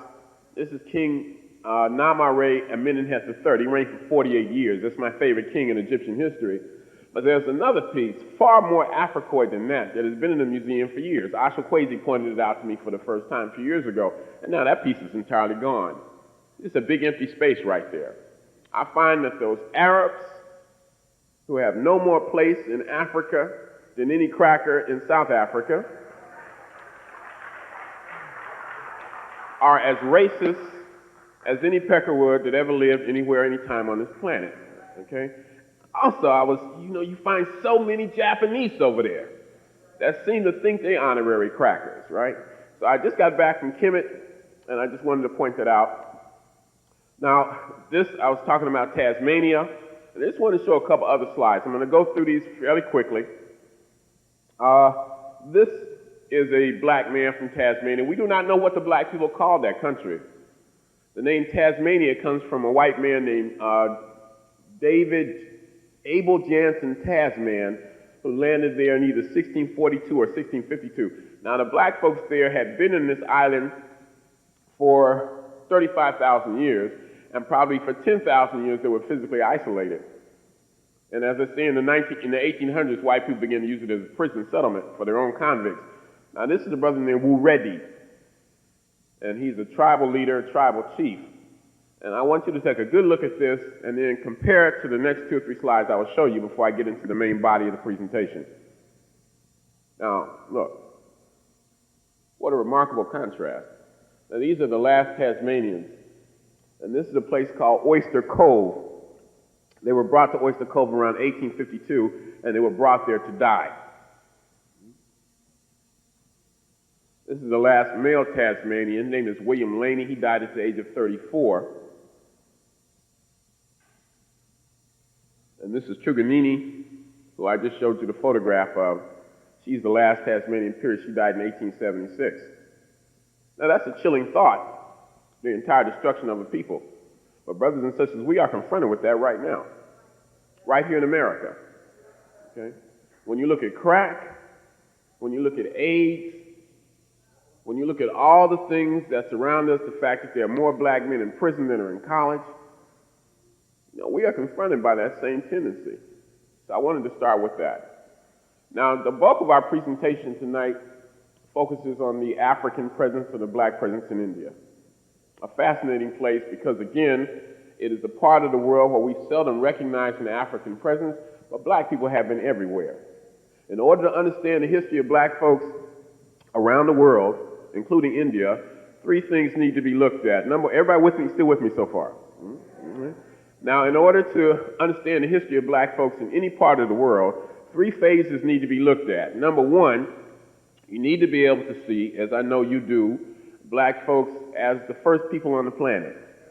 That all modern humanity comes out of Africa, whether you like it or not. Now, you got some humanity we don't want to claim. But, they can trace their roots back to Africa, too. And those black folks, when they spread all over the world, they went into Asia, they went into Europe, they went in America, they went in Australia. First people in the Western Hemisphere were black people. And then you have black folks who came and they introduced what we call civilization all over the world. Everywhere. Everywhere, no exceptions. In China, the first dynasty is called the Shang dynasty. The people that came after the Shang described them as having black and oily skin. In Japan, you have the traditions of the first samurai and the first shoguns being black. You have black people in places like Korea and Vietnam. The first people to go into Europe are black people. In Scotland in the 10th century, you had a black king who reigned over 3 provinces. You have black Vikings. You have blacks who introduced the Olmec civilization, and as well as Africa. And then you have black folks who got caught up in the slave experience. Now, the word slave comes from Slav, as in Yugoslavia. And let me just reemphasize, too, what you already know, that slaves didn't come from Africa. Africans came from Africa, and they came over here against their will. They were farmers and merchants and blacksmiths and scientists and astronomers and mothers and fathers and sons and daughters. And they were taken out of Africa involuntarily and brought to the Western Hemisphere where they were enslaved. That same process starts in India. India, the first people were black. The first civilizers were black. And later on, black people were introduced over there as slaves. And the majority of black people in India today are called untouchables. Now, I know black people catch hell all over the world, brothers and sisters. We catch hell right here in Brooklyn. I catch hell every day in Los Angeles. I just left Egypt, and black folks catch hell over there. I just mentioned Australia and Tasmania. Black people shot to death for use as dog food. In the 19th century, it was not uncommon for black people to be stalked to get their bones in Australia to be used for scientific research, but nowhere in India does the condition of our people parallel that of nowhere in the world does the condition of our people parallel that of India. And that is what I want to explore tonight, those 3 areas. In fact, let's just look at the geography a little bit.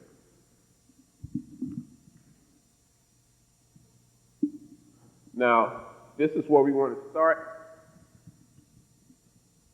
Came over here. This is the Himalaya Mountains, or the Himalayas.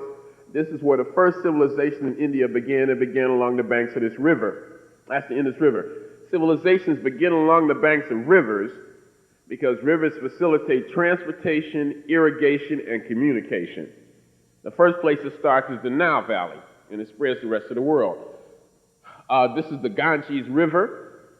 The Ganges River, according to most accounts, is a name given to it by an Ethiopian general who led an army out of Africa in antiquity and conquered as far as this area and left his name. I didn't used to believe that. Jay Rogers pointed that out, and I said, well, maybe this is where Rogers made a mistake. Well, Rogers didn't make many mistakes. He was a meticulous detective. About 10 years ago, Van Sertima sent me a photograph of King Ganges that he got in Trinidad. Most of the black folks today are in South Central India and South India, and they are called Dravidians or Tamils. And last but not least, you have black folks in this island right here, Sri Lanka, in the northernmost part, of people called Tamils who are fighting for their independence. The major liberation group is called the Tamil Tigers. They are the baddest, the most ferocious group of liberation fighters I've ever studied in my life. When these brothers, one of them blew up Rajiv Gandhi a few years ago, a sister, walked up to him with a bomb under her skirt, blew him away. They still looking for Gandhi, right?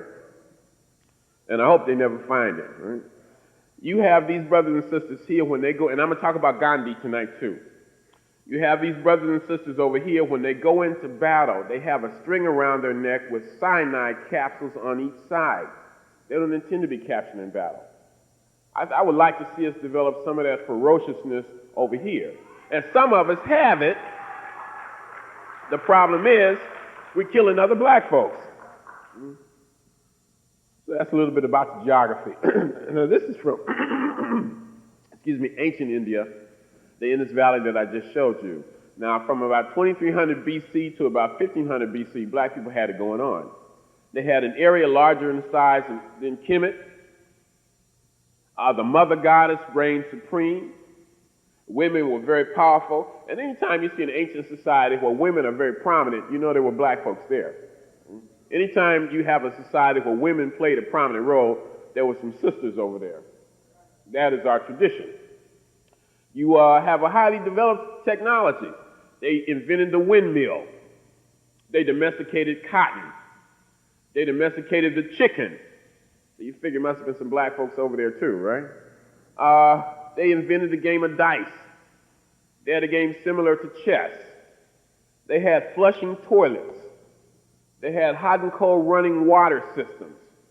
They had multiple storied houses, and this is what they look like. And this is a classic example right here of the people of ancient India. Now, how many folks have seen this photograph right here? A handful? You would recognize it automatically as a sister, wouldn't you? Not really? Everything about that photograph says sister. Everything. And it's funny. It's only about 7 inches high, but you have the posture, the facial characteristics, the fact that it's black stone. It's a very nice piece. This right here is also an important piece. This is a figure that is identified as a black buffalo. And what it shows, is about 4,000 years old, is a man in a yogi position, a yogi posture, a meditation posture, that we are later to identify with Buddhism. This is an example of the writing system that black people developed in that part of the world. Here's an early depiction of black people from northern India. This is on the cover of my book, The African Presence in Early Asia. It's a 400-page book with all the information, all the photographs I'm going to talk about tonight. I do hope you get a chance to get one. I only brought a few copies. There are a few copies left, and I'd be happy to autograph it for you. Now, this is of a famous scene, an epic in Indian history called the Mahabharata. And this is the great African god Krishna. The name Krishna means black, and these are the major heroes in the story. Look at the hairstyles. This is of the god Krishna right here. Sometimes he's called the Indian Hercules. He is a prototype of Jesus Christ. He is one of what Kersey Graves and John G. Jackson call one of the world's 16 crucified saviors before Jesus Christ. He is born of a virgin birth. He is born of an immaculate conception. He is killed at the age of 33. Jesus is a shepherd. Krishna is a cowherd. Even the name Krishna and Christ sound remarkably similar, and yet Krishna lives 1,500 years before the supposedly historical Christ. And Krishna is always identified as black. The name Krishna means black. This is supposedly a depiction of Krishna holding up the burden of mountain of the world. We seem to always be holding up somebody's burden, everybody but ours. Maybe one day we'll hold up ours. This is a depiction of an African god from West India. This is 800 BC. This is of a dynasty called the Kushan dynasty. Kush. The Kushan dynasty, this is 300 BC. This is in northwest India. Now, this crown reminds me of many of the pieces that you will see in Egypt. And also notice, like a lot of Egyptian pieces, the nose is gone. And probably for a lot of the same reasons. You know why. And this is a sister from that same area. A temple complex. This is very much like the temples in Gondar, Ethiopia. These are carved out of the solid rock. You can get an idea as to the size of them by the people right here. They started carving down into the mountain. And all of these scenes that I'm showing you will be a part of a tour that I'm trying to sponsor that will take place in 1997. I went to India for the first time in 1987, and people still talk about it. I spoke at a historic conference there of Black Untouchables, and people talk about it today. My goal for 1997 is to bring 20 to 40 conscious African people to India to meet Black people over there, so that you will not only get a chance to see the antiquity, but you will get a chance to see what I'm going to show you in a minute, and that is Black people over there today. That's something that's never happened before. Even Marcus Garvey did not achieve that. And I want you to be a part of that. So there are some brochures available, and I'd like for you to get access to them. This is another temple complex. This is just the beginning. What I really want to show you are Black people in India right now. But this is the beginning. This is the temple complex in South India. And now, brothers and sisters, let me just give you an idea about when I talk about the African presence in India. I use the word Black and African interchangeably. Let me show you what I'm talking about. And these are Black folks from India and the adjacent islands of Sri Lanka and the Andaman Islands. This is a sister from a place called the Andaman Islands off the east coast of India.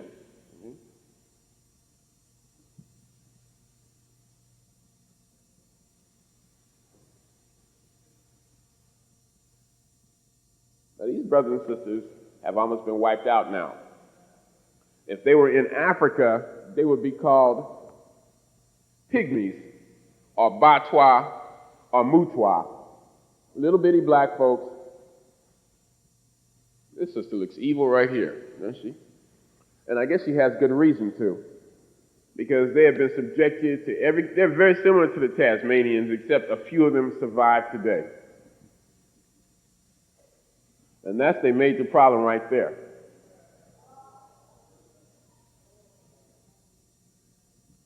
I see all I got to do is talk bad about white folks and everybody gets excited, huh? And just to kind of compare, these are Black people from East India. And I just slipped this photograph in there. These are Black people from the Philippines today. See, all of these are areas that we really haven't looked at. What is the African presence globally? Now, you know that Black people in America have a direct connection to Africa, because most of us come over here as a result of the last phase. Black people in North, South, Central America, the Caribbean, we come directly from the continent. Black people from Europe. But Black people in Australia with straight hair, red hair, blonde hair sometimes have been there 120,000 years. Black people in Melanesia have been there 50,000 years. Black people in India and the Philippines have been there maybe 100,000 years ago. Their story has not been examined from an African. What is our relationship to them? What is their relationship to us? How do they view us? Basically, we're operating out of a veil of ignorance, and that's the worst thing in the world. Our ancestors in Kemet used to say, ignorance is evil. In America, they tell you ignorance is bliss. I'm happy to be ignorant. Don't come to me with that. I ain't hearing that. I don't want to hear it. Because brothers and sisters, as Brother Bill pointed out to me, with knowledge comes responsibility. Once you know something, you have to decide what you're going to do with it. So most of us would prefer not to know. Am I right or wrong in that regard? Now, this brother represents the third phase of black folks coming over there, and this is Malik Ambar. Now, he was born in Gondar, Ethiopia, and he was taken out of Africa about 1575 AD. He was brought to India as a slave. He was very intelligent. He was a Muslim, and many of the people, black people who converted to Islam in India, were able to gain their freedom. And they became known as the Siddis and Habshis, Siddis and Habshis. And they became the primary soldiers of the Mughal Empire. The Mughals were, you might say, the cousins to the Mongols. And the Siddis were the baddest, most ferocious, awe-inspiring soldiers in that period in Indian history. What they would do was guard the ships of Muslims going to the holy cities of Mecca and Medina. And it is said if just one of these cities was aboard the ship, no pirate would come anywhere close to that ship. They could field up to 50,000 of these black men in battle.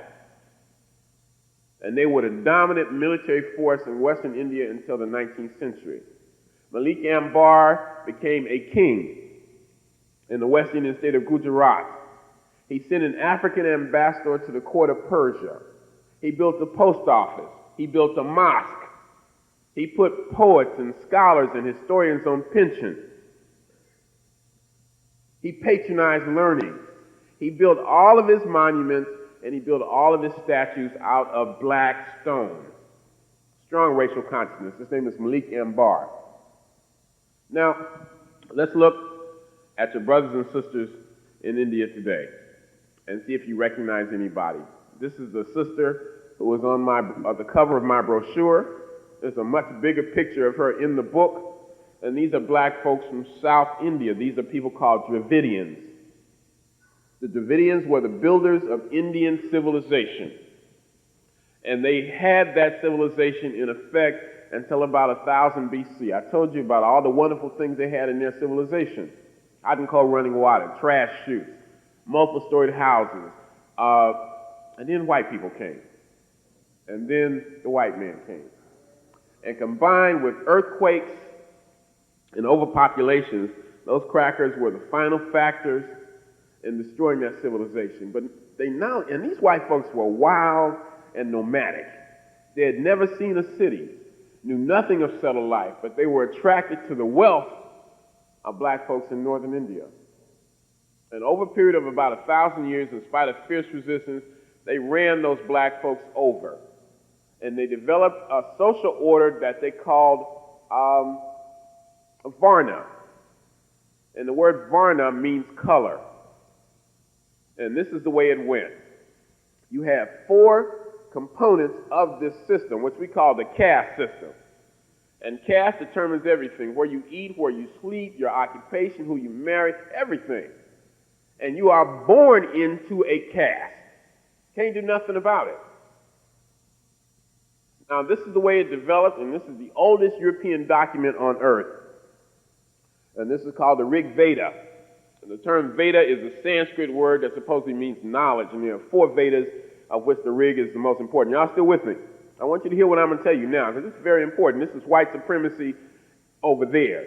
I used to think that racism came as a result of the slave trade, of the need of Europeans to justify their inhumane treatment of black folks. But you find that wherever white people and black people have come in contact with each other in history, I don't care where it is. It could be Iceland. It could be Antarctica. I haven't found any exceptions. White people have been aggressive. They've come to kill us. And that practice still is with us today. You can study white folks 5,000 years ago and find basically the same characteristics that you find in 1996. History is very important. Ain't nothing new. Now, what they did, they write this book and they say that there are 4 parts of God's body. And the first part was called the Brahmins. They call God Brahma. And from Brahma's mouth issued the first part, and that part was called the Brahmins. And they were supposed to be the poets and priests in society. They formed an aristocracy, kind of an elite. And They were all identified with a different color. Now, the Brahmins were identified with the color white. And then next in the anatomy is a group called the Kshatriyas. They're identified with the color red, and they came forth from the shoulders of God. And they were the military aristocracy. And beneath them is a group called the Vaishya, who came forth from the thighs of God. And they were identified with the color yellow. And they were supposed to be the farmers and merchants. And beneath them were the Shudras, Shudras, who supposedly came from the feet of God. And they were to work for all the other castes, all the other groups. They were identified with the color black. And beneath them is a group called the outcasts or the untouchables. And that means that the touch of these black people was considered contaminating or polluting to all the other members of the society. Their very touch, sometimes the sound of their voices, sometimes their shadows, sometimes their very sight, so that they were not allowed to interact with the overall white community. This is going on in India today. Some parts of India today, most parts of India today, black people cannot use umbrellas, wear new clothes, ride bicycles, brothers and sisters, or even to hold up their heads while walking down the street. Until the 1920s, in major portions of India, for example, you have a major city called Pune. These untouchables, most of whom are black, could not enter the city between the hours of 9 a.m. and 3 p.m. because it was thought that because of the position of the sun, their shadows would be too long and the sun would cause a shadow to reflect on their body and pollute other people. When they walked down the street, they had to attach a broom to their back to erase any evidence of their presence, and they had to attach a cup around their neck to capture any spittle that might escape their lips and contaminate the ground. They were not allowed to listen to the recitation of any sacred text. If they were caught, their ears would be filled with molten lead and tin. This is in Indian law books, Brother Maddox, in Indian law books. If you struck a member of another caste, in other words, if a black person struck a white person, your arm would be cut off or your leg would be cut off. If you had sex with a member of another caste, you'd be castrated. You could not own any property except the property that belonged to the dead. And much of this still goes on in India today. Now, this beautiful black woman right here is an untouchable, and she's from South India. Now, this brother is a Brahmin. You do have some black folks, some Uncle Thomases, who have managed somehow, that's what I heard about Clarence Thomas, they call him Uncle Thomas. They don't use the word Uncle Tom anymore because I recently found out that Uncle Tom was a revolutionary brother. Uncle Tom worked for the Underground Railroad. So, we need to examine everything. Can't take these cast-off terms. Even in terms of the slave experience, which I don't deal with too much anymore, that needs to be re-examined. You know that black folks, for example, in 1859 in Florida, under the name of the Seminoles, black people, Native Americans, had 2/3 of the United States Army and Navy employed in Florida fighting these black people. There were more than 250 major slave insurrections. Do you know it was a black woman named Mary Ellen Pleasant who financed John Brown's raid on Harper's Ferry? Gave John Brown $30,000 in 1859. Now, 30 grand is a lot of money even today. I'd love to have 30 grand stacked away, right? In 1859, it was a huge amount of money, and yet that's an untold story. Now, so you do have some black people that managed to worm their way into the aristocracy. A reason a lot of us also don't recognize these folks as black is because of the straight hair. But you have black folks with naturally straight hair all over the world. You have black folks, I found them in Nubia, without any racial intermingling. Another thing about India, India is a racist society even today. David Duke, the white supremacist from Louisiana, said he got his major concepts about race when he went to India.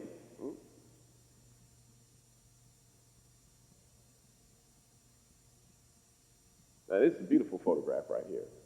This is what you call a tribal person.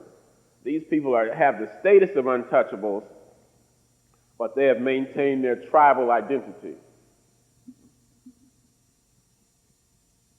The bangles denote wealth. Look at this sister right there. Now, you couldn't hardly tell her from a person from Central Africa. These black folks look particularly like the Maasai in Kenya, don't they?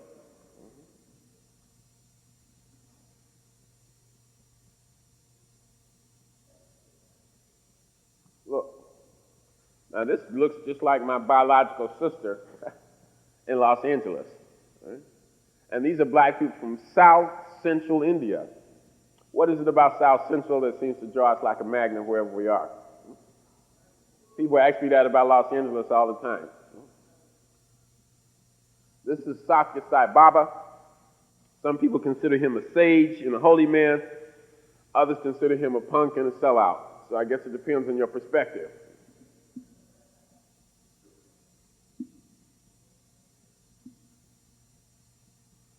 Now, this is a marriage couple right here, a bride and a groom.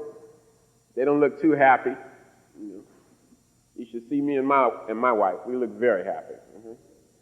I tell you, when you meet the right sister, there's nothing like it. Now, look, this, all the features are there. The only major difference, the only comparison, the only contrast is the hair texture.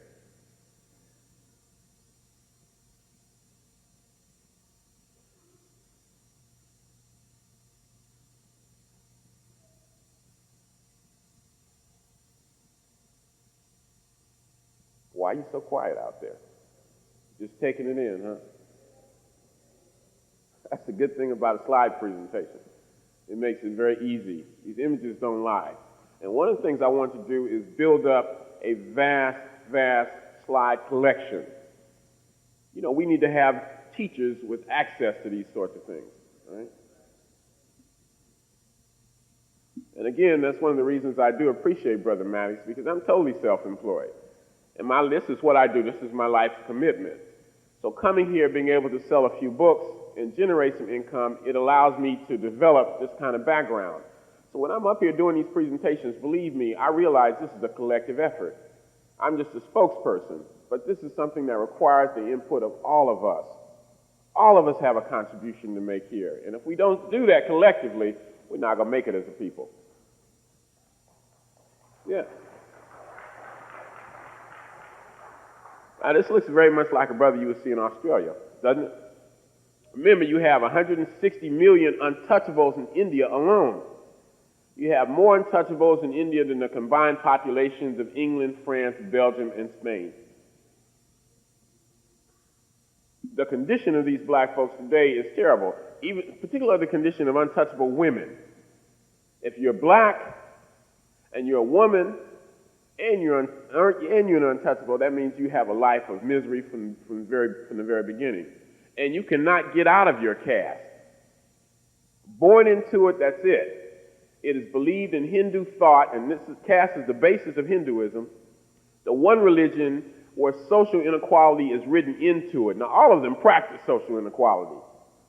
But Hinduism is the one where it is written into it that people are born unequal.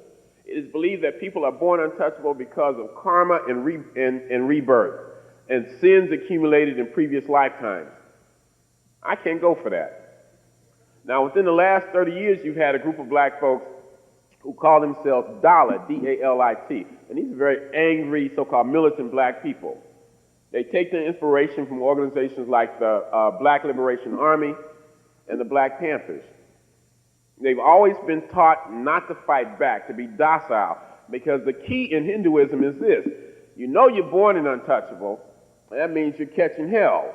But if you accept your status meekly, then you will be born on a higher level in the next life. Here we're told, be a good African, and you'll go to heaven. Don't worry about somebody with their foot in your rectum right now. You're going to be born, in the cities of, you know what I'm saying. You're going to heaven, everything's going to be cool. Well, they taught something similar to that. Be humble. Be passive. Be meek. And by and by, everything will be cool. By and by.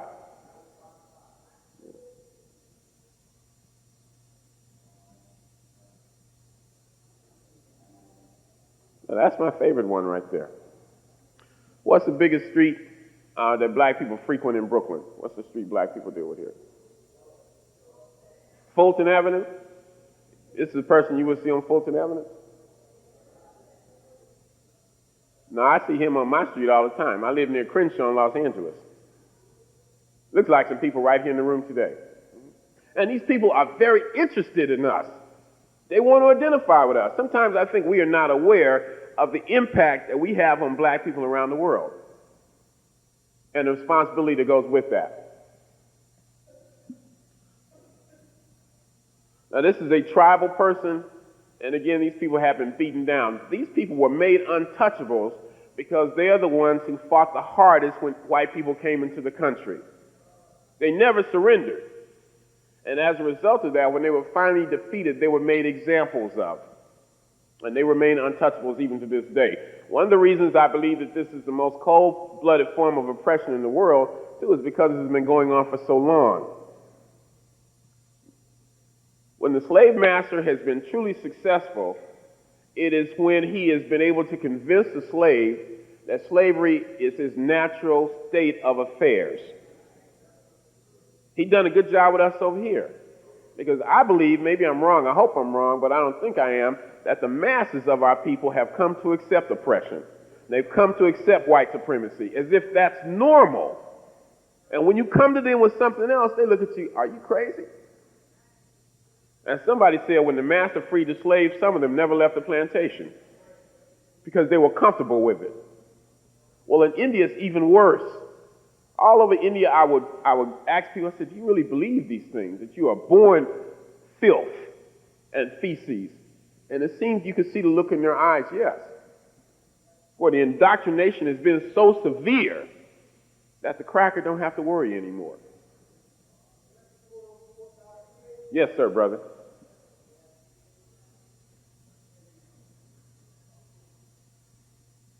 And I just wanted to show you this. Now, I pointed out that black people developed the first, I'm just going to take about 5 more minutes, and then y'all have to invite me back. This right here, I pointed out that black people developed the first civilization in India. And this is what we have been reduced to in India today. And these are tribal people, but I'm very proud of them because they've managed to maintain their integrity and their belief systems in spite of everything. The people I'm most proud about in the Western Hemisphere are the Maroons. You know, the Maroons, like those black folks who set up the Republic of Palmares in Brazil, were black people who never accepted slavery, no matter what they had to endure. Also, Hinduism, I pointed out, is a racist religion. It's a color-coded system. And so you have a reaction to it, and that is on the part of Buddhism. Now, the Indians believe, the untouchables believe, that the Buddha was a tribal leader who advocated resistance. And they take great pride in that. And you will see that the earliest depictions of the Buddha do, in fact, show him to be a black man, such as this one right here. But even black folks have somehow inserted their own gods into the Hindu pantheon. For example, this is a god named Shiva from South India. Perhaps what's so cold about it, though, Dr. Lynn Jeffries, is that who I see over there? I thought you were supposed to be in Los Angeles, brother. How you doing? All right. Dr. J. That even, this is the bad part about it now, even in the parts of India where black people dominate, they still practice untouchability, even amongst themselves. The reason the system has not been broken is because even the untouchables have a hierarchy, so that some are less touchable than others. That's how the system remains intact, because the cracker has been able to divide us to the point where we fight each other and see ourselves as the enemy instead of looking at the real enemy. Brothers and sisters, we need a whole new reorientation. That's why these forums are essential. That's why you need to be proud of yourself for organizing these programs. And of course, this is a CD or sadhu, very spiritual. Some of us become so spiritual that we lose touch with reality. I ain't got no use for that kind of spirituality. The only kind of spirituality I'm really interested in is something that is rooted towards destroying white supremacy and restoring black people to their rightful place in the world. That's what I'm for. If you're a Buddhist, if you're a Muslim, if you're a Christian, as long as you're for Africa, I'm for you. We can work together, okay? I ain't none of those things. I consider myself an African spiritualist, whatever that is. But all of it has to go towards the uplift of African people, right? Now, I wrote an afterword to a book called Dalit, the Black Untouchables of India, written by a colleague of mine in India named, I'm just going to take a few more minutes, named V.T. Rashekar. And the cover of the book says, if you knew the condition of black people in India, you too would be in tears. This is a tribal woman whose husband has just been murdered by a group of caste Hindus. And the real culprit, according to most of the black folks in India, the one individual they can point to, the Adolf Hitler of black people in South India, is this, well, these are some atrocities. Let me show you this man. Is this fellow right here. Who knows who that is? Mohandas Karamchand Gandhi. Notice I didn't call him Mahatma. The name Mahatma means great soul, and he is anything but that. I can call him a lot of things, but certain words are not appropriate in certain audiences. Gandhi was born in India. He went to England. He became a barrister. He became a lawyer. And then he went not back to India. He went to South Africa. And while he was in South Africa, he became a virulent racist. Very anti-black. He referred to black people as niggers and Kafirs. But not only that, let's talk about the myth of the Mahatma. First of all, he was not a man of nonviolence. In fact, here he is in a South African military uniform. He fought actively against black people on 2 occasions. He fought with the Boers against the Zulus to seize possession of the land. Gandhi's struggle in South Africa was to see to it that Indians were not reduced to the same status as black people. Now, you didn't know that, did you? I wonder if Martin Luther King knew that. History is critical, brothers and sisters. Malcolm X used to say, of all our studies, it is history that is most qualified to reward our research. He didn't say it was the only thing, but he said it was a vital thing. Some people think that what we're trying to do is get lost in the past, to go back to ancient Egypt. You couldn't do that even if you wanted to. We're talking about what lessons we can learn from it, even recent history. There's your boy, Mohandas Gandhi. Now, I know I got friends of mine in India, at the mere mention of the name Gandhi, get angry. You can see them clench their teeth. I got a buddy named Velu Anamale. One time, Velu and I were just talking, and I made the mistake of using the word Mahatma. I thought our whole relationship was going to end. Right? They consider him the greatest enemy of black people in the history of Asia. That's their word. They say they would kill him if he were alive today. Gandhi is like Columbus. He has had these myths grow up around him. But when we begin to take away that myth and see who this man really is, we look at him with contempt and disgust. And he becomes public enemy number 1. There he is with a whole group of Indians, again, that were employed by the British, by the crackers in South Africa to dispossess black people there. Now, this is the major leader of the Untouchables, or Dalit. His name is B.R. Ambedkar. He's from central India. He came at a time when the British were in control of India, and he was able to go to the United States and receive an education. He was inspired, like Marcus Mosiah Garvey, he read Booker T. Washington's Up From Slavery. Very inspired by it. He went to Columbia University. He was actually in New York for a brief period at the same time Marcus Garvey was here. They may have met. And he came back to the United States. He came back to India, and he was the most educated man in all of India, even though he was an untouchable. They decided to make an example out of him, and Uncle Thomas out of him.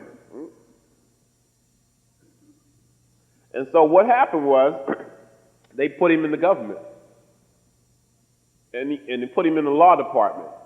And he found out that the law clerks wouldn't touch his legal briefs. And that when he got ready to leave the office at night, they would take a rag and wipe the doorknob off and remove the carpet so he wouldn't walk on it. So Imhotep Clarke said, hey, I see how it is. No matter how brilliant I may be, I'm still an untouchable.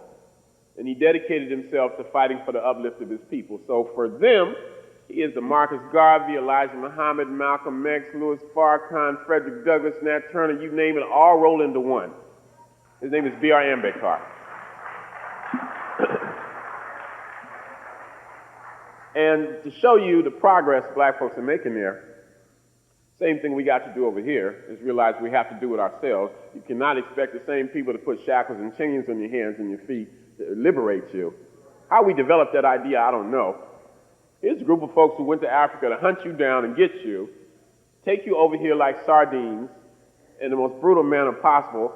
I've never been to West Africa yet, although Lynn Jeffries keeps telling me and John Henrik Clarke I gotta go, because I'm gonna go crazy in one of those slave fortresses, right? Some of us, all right, I'm going one day, brother. But I got to prepare myself mentally, right? These brothers and sisters over there have developed what they call the Dalit Panthers. And they name it directly after the Black Panther Party. They take their inspiration from us. And this is the office of the Dalit Panthers in Bombay, India. Now, I'm going back to India in 1997. And I want some of you to go back with me. Again, the brochures are over there, the books and tapes are over there. You ought to get a hold of one. And last but not least, this is the last slide I want to show. That's Dr. Chancellor James Williams. And I wanted to show Dr. Williams because he is probably the single most influential person in my life in terms of pushing me in the direction of India. And at some point in time, I decided, it was pushed on me, Runoko, specifically, what are you going to do?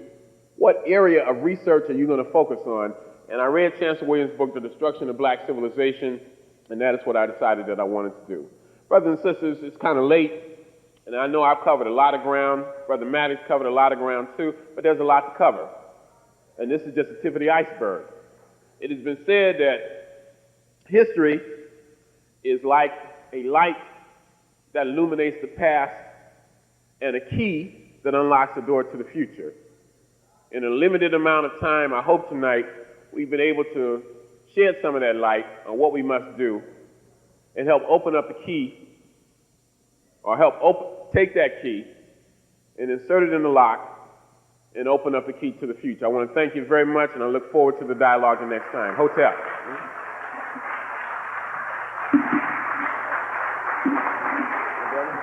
All right, brother.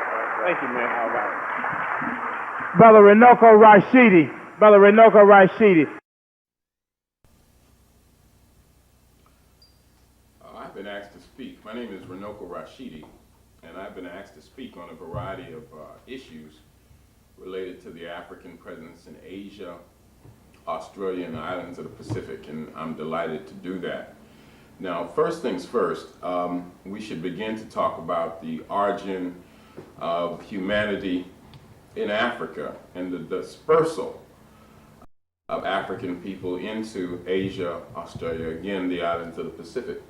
Now, we know that the earliest form of humanity began, as far as we know, in Central Africa, somewhere in this area of Tanzania, Kenya, Ethiopia. In fact, from this whole region, from Ethiopia down into Southern Africa, for the last 25 years or so, we've been saying that the earliest form of humanity is Australopithecus afarensis.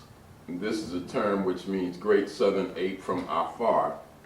And this area, afar, embraces, as I understand it, western Ethiopia. In 1974, a team of paleontologists led by Africans as well as Europeans, specifically the team was headed by a man named Dr. Donald Johansen, a European American, located and identified the bones of an African woman, subsequently known as Dinkanesh to Africans. This is a term which means you are wonderful, and Europeans called her Lucy.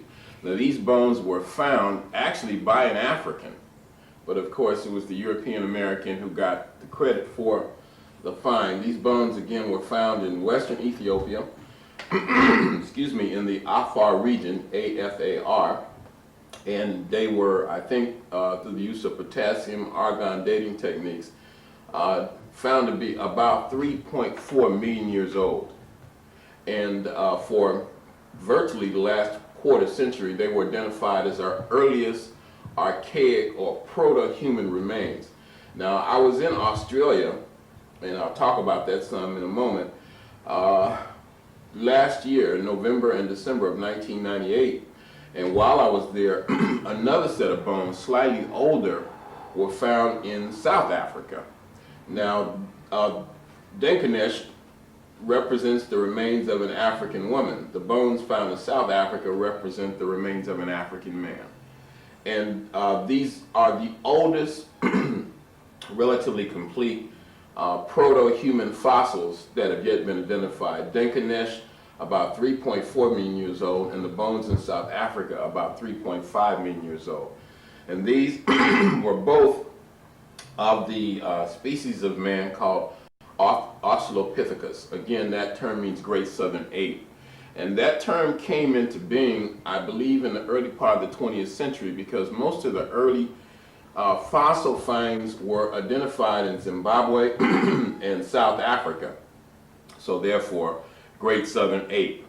Now, this is again about 3.5 million years ago, and then following that, about 2 million years ago, you have the another ancient ancestor called Homo habilis, and this term means handyman. And all this evolutionary process is occurring only in Africa.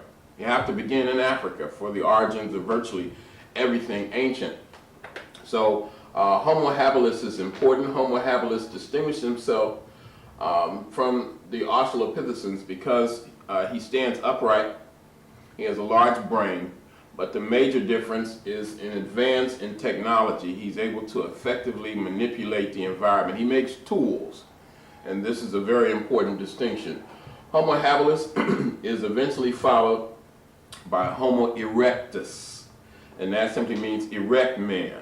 And the earliest, as far as I know, remains of Homo erectus have been found in Kenya. A lot of them are intimately identified with the Leakey family, Louis Leakey, Mary Leakey, and eventually Richard Leakey. Homo erectus is very important and is an advance from Homo habilis, or handyman, because by this time we have lost most of our body hair. And as a result of that, because of the environment we lived in, you have very dark skin or dark pigment, you're heavily melanated, and you have tightly curled hair. Today, these characteristics would be identified as typically African. Homo erectus is also important because for the first time in human history, we might say, humanity is able to migrate over large distances, over long distances. We, again, make tools. We have domesticated fire. Homo erectus is important, among other reasons, because of the domestication of fire, a very basic human technology. In fact, until about 20 years ago, it was thought or taught that fire was domesticated in China about 500 years ago. But within the last 20 to 25 years, it's been found that fire was in fact domesticated in East Africa about 1.5 million years ago. So because of the domestication of fire, because humanity had learned, for example, how to take an ostrich shell, put a hole in it, pour the contents out, or use the contents, and then put water in it, like an ancient kind of canteen. And so humanity is able to travel long distance. We've lost most of our body hair, we have a dark pigment, we have tightly curled hair, and so for the first time, humanity is able to engage in intercontinental travel. So that in China, you have what is commonly known, or was known for a long time, as Peking man, now called Beijing man. And in Indochina or Indonesia, in the island of Java, you have what is called Java man. These were regional variations of those early Africoid populations known as Homo erectus. Finally, Homo erectus is followed by Homo sapiens. So in Europe, Homo sapiens is identified by the term Neanderthal man. And again, this represents another advanced stage of humanity. And finally, through the use of DNA studies, particularly mitochondrial DNA, we have the advent of Homo sapiens sapiens, wise man, or modern man. And we know these studies began at least by 1985, 1986. You have a fellow at Oxford University named Dr. James Wainscoat, and then at the University of California at Berkeley, Dr. Alan Wilson, and at the University of Hawaii at Manoa, where I taught briefly, you have a woman named Dr. Rebecca Khan. You have similar studies going on at the University of Nigeria at Ibadan. These studies show that based on DNA, specifically mitochondrial DNA, which can only be traced through the genes of women, that all modern human beings have an African ancestor.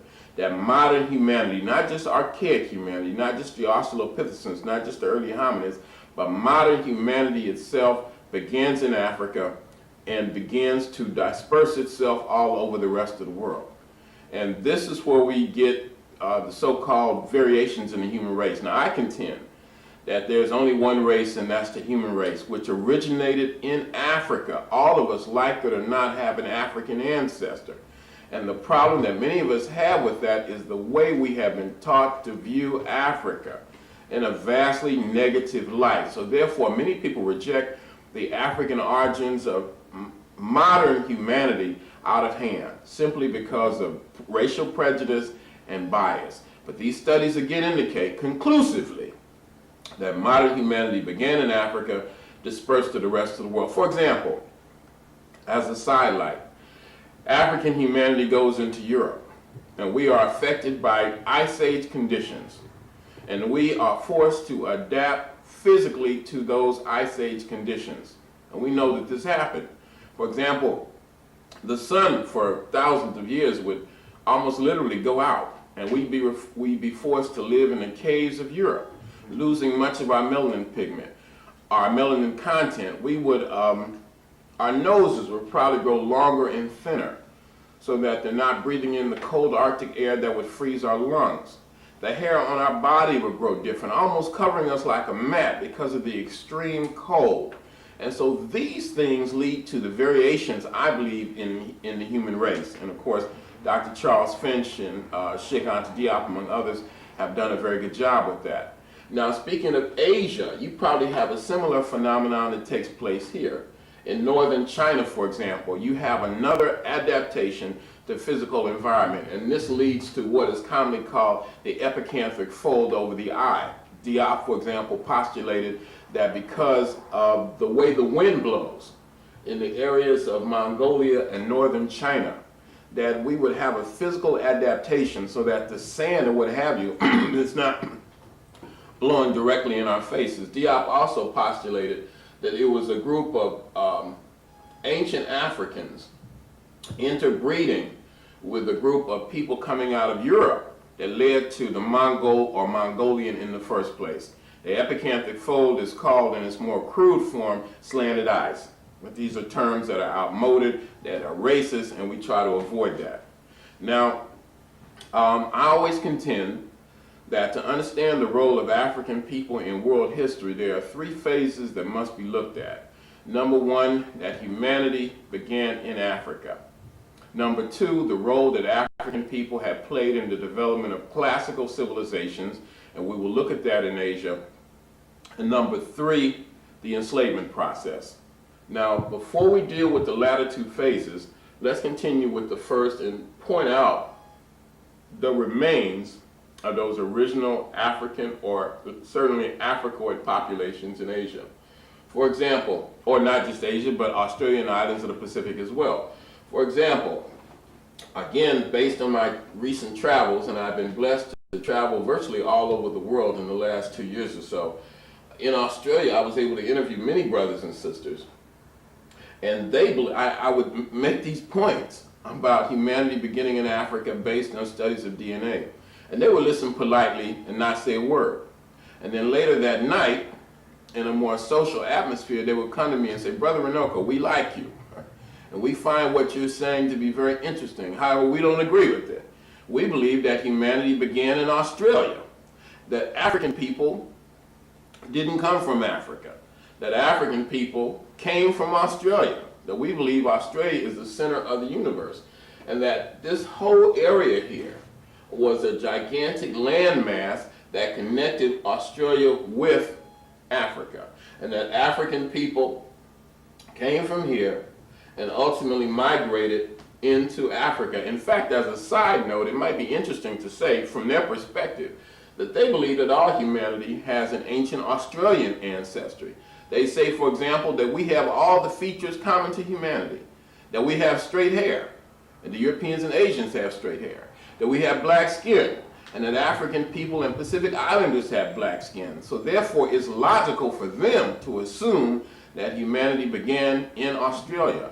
The people I'm talking about are traditionally known as Australian Aborigines. And this is a term which many of them find offensive. They don't mind being called Aboriginal, but the word Aborigine to them is kind of like the word Negro is for us. It has a negative connotation. They say that they have lived in Australia for 120,000 years. In fact, many of them told me that they believe that they were in the Garden of Eden with Adam and Eve, and that Adam and Eve got kicked out and they didn't. They see themselves as the custodians of the land. They refer to earth as mother, and they have a very close connection with the earth, with mother. Of course, today they have been terribly abused, terribly oppressed. They refer to themselves oftentimes as black fellas, and they have their own indigenous names. For example, in the north here, they refer to themselves as Benning people. I think that's spelled B-E-N-N-I-N-G. And then in this area in Queensland, they're called Kooris, K-O-O-R-I. South of Queensland and New South Wales, they refer to themselves as Muri, M-U-R-R-I. In other parts of the country, they are known as Noongar, etc. The black people of Australia, the original inhabitants of that land, today have been terribly oppressed. And perhaps we're getting ahead of the story, I'm not sure, but we know that Europeans came there in large numbers, British or English convicts mostly, in the late 18th century. Today, black people in Australia are only 1.6% of the total population.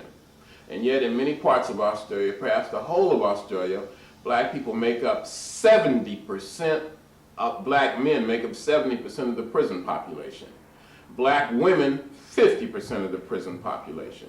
In many Aboriginal communities, the unemployment statistics range into the percentages of 90 to 100%. Imagine that. 90 to 100% of the people totally employed, which means they're totally at the mercy of Europeans. They are not allowed to live off the land in the traditional Aboriginal manner, and they are totally on the dole.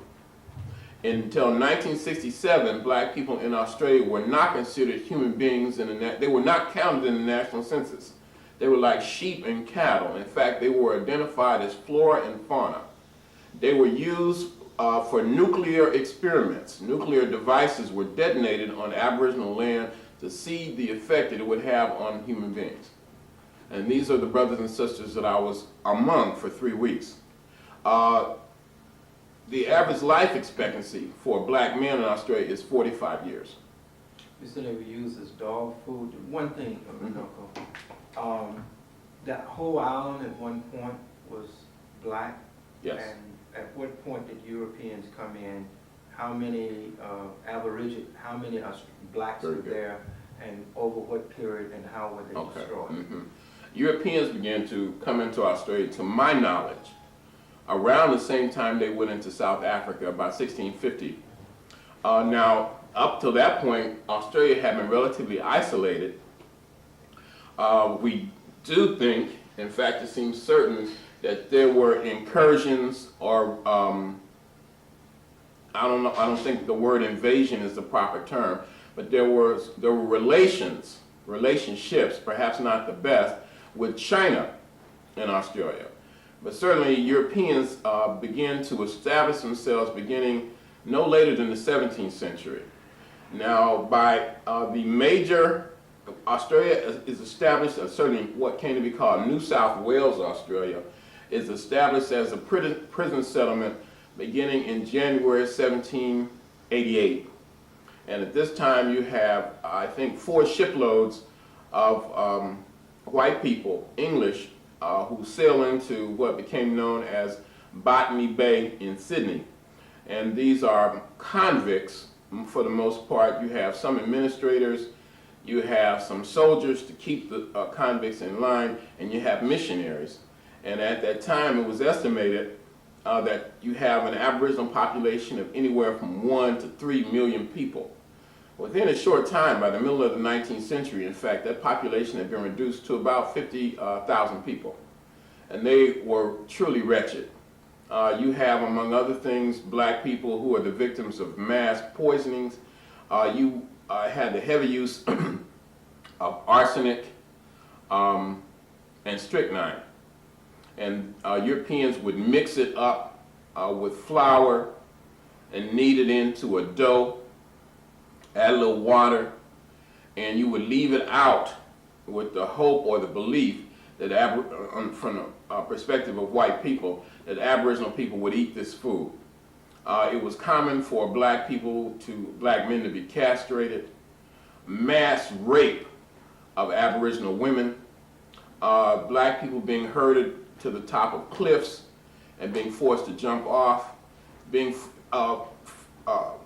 forced into the ocean and not allowed to get out, being forced to stay in the ocean until they drowned. Mass cremation of the bones of black people. Now, early in the history of whites, what might be called white settlement in Australia, a group of seven white men were hanged for a mass killing of black people. And one of the few times that this happened. And as a result of that, there came to be kind of a pact among these white convicts and their descendants that they could kill black people, but the key was not to let people know about it.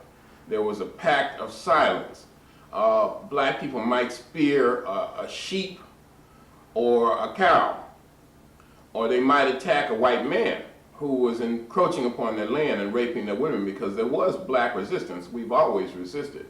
And as a result of that, there would be reprisals on the part of white settlers, all out of proportion. If a white man were killed, white settlers, and they had, the advantage they had was the massive firepower. They would go out on a reprisal raid, and they might kill 500 Aboriginal people, might wipe out an entire community, an entire tribe. So it's difficult to say how many black folks there were originally. Estimates range from 1 million to 3 million people. Today, they're only 1.6% of the population. Perhaps the closest analogy we can make is that of Native Americans or Amerindians and their relationship with white people here. It's very, very close. And the situation today is very, very sad. Although there is kind of a spark, there's an essence among Aboriginal people that I haven't found anywhere else in the world. So that's a bit about the Aboriginal people who survived in Australia. Of course, I believe, and most other scholars believe, that humanity did originate in Africa, and over a period of time either came over by land bridge or in all likelihood walked out of Africa into Asia over a period of tens of thousands of years, and ultimately ended up in this area of Indonesia and then sailed from these islands into Australia. This would have made the black people in Australia, the so-called Aboriginal people, the first sailors or the first navigators on this planet. You also have other Aboriginal populations in the islands of the Pacific, sometimes called Melanesia. These are the South Pacific Islands. And these brothers and sisters in areas like New Guinea, Solomon Islands, New Britain, New Ireland, and what have you, Fiji, Vanuatu, have probably been here for 50 to 60 or 70,000 years. Now, they look much more like black folk in Africa today because the dark skin and also the texture of the hair. Black folk in Australia tend to have straight to wavy hair. Black people in the Pacific Islands, at least in the South Pacific, we can talk a bit perhaps of Melanesia, Micronesia, and Polynesia. Melanesia means the Black Islands. Polynesia is many islands, and Micronesia, I guess, small islands. So you have black people, Melanesians, who look very much like folks from Africa in this area, and there may be 10 million of them today, and they are largely the remains of those ancient African migrations from the beginning of modern humanity. And then you have an island to the southeast of Australia, and that island is of course known as Tasmania. Most of us have heard of Tasmania from the United States and other parts of the world because of this cartoon character, the Tasmanian devil. There is a Tasmanian devil. He is a marsupial, very much like a wolverine. And you might say there's a two-legged devil in Tasmania too. Now, the reason I bring up Tasmania after Australia and after Melanesia is because you have black people here who are closely related to the black people of Australia, but they too have tightly curled hair, woolly hair, peppercorn hair, sparrow hair. And all of the full-blooded black folk in Tasmania were wiped out, every last one. The last one is a sister named Truganini, who died in 1876. Not only were these brothers and sisters killed in Tasmania as well as Australia, but they were not even allowed to rest in peace. For example, Truganini, and I'll have to send you a slide of Truganini, the day she died, her body was taken out of the coffin and strung up with piano wire in the Tasmanian Museum, where it remained on display until 1947. Finally, in 1976, 100 years after her death, her body was cremated and her ashes scattered at sea. Now, these brothers and sisters, if anything, had an even harsher fate than the black people of Australia. They were roasted alive, women sold into sexual slavery. I'll tell you one story, and this was confirmed to me in Australia, and this will sum up Australia and the suffering of our brothers and sisters there. There was a game that white convicts would oftentimes play. And I read this in a book, and I was told this by the indigenous people of Australia, that it was common for a group of white convicts in the bush or in the outback to capture a black family. And for sport, sometimes they would hunt them like animals. Sometimes, as I say, they would shoot them to death for use as dog food. But a game that they would play is to take an entire family. And they would take the man, the head of the family, and handcuff him in front of his wife and children and castrate him. And then he would run a few yards before he bled to death and died. And then he would be decapitated. His head would be cut off. And the head would be attached around his widow's neck. And she would be forced to parade around with the severed head of her husband around her neck. And then she'd be repeatedly raped by the convicts in front of the children. And then another form of torture, while she is forced to watch, they would bury all of the children up to their necks in the sand, in the soil, and then kick the heads off the babies one at a time. Sometimes they would play a game of polo with the heads of the children. Now these are the type of people that meted out massacre to Australian Aboriginal people. In fact, I've just completed 2 books. One is called Blood on the Wadi, Massacres and Maltreatment of Aboriginal Australians since 1788. I mean, from the year Europeans, white folks, British landed in Australia, they began to massacre our people. Because of the massive firepower and ruthlessness, they were able to defeat our people in battle. And then another book is called Race Relations in Colonial Queensland. Queensland is in the north. It was referred by brothers and sisters in Queensland as KKK country, Ku Klux Klan country. And it's interesting that when the ANC came to power in South Africa, a lot of the white folks, the Afrikaners, the Boers in South Africa, relocated to Queensland. The book I'm reading, and because I'm working on a book on Australia, is called Race Relations in Colonial Queensland, a Policy of Exclusion, Exploitation, and Extermination. And these books are extremely painful, and it's very difficult to read them.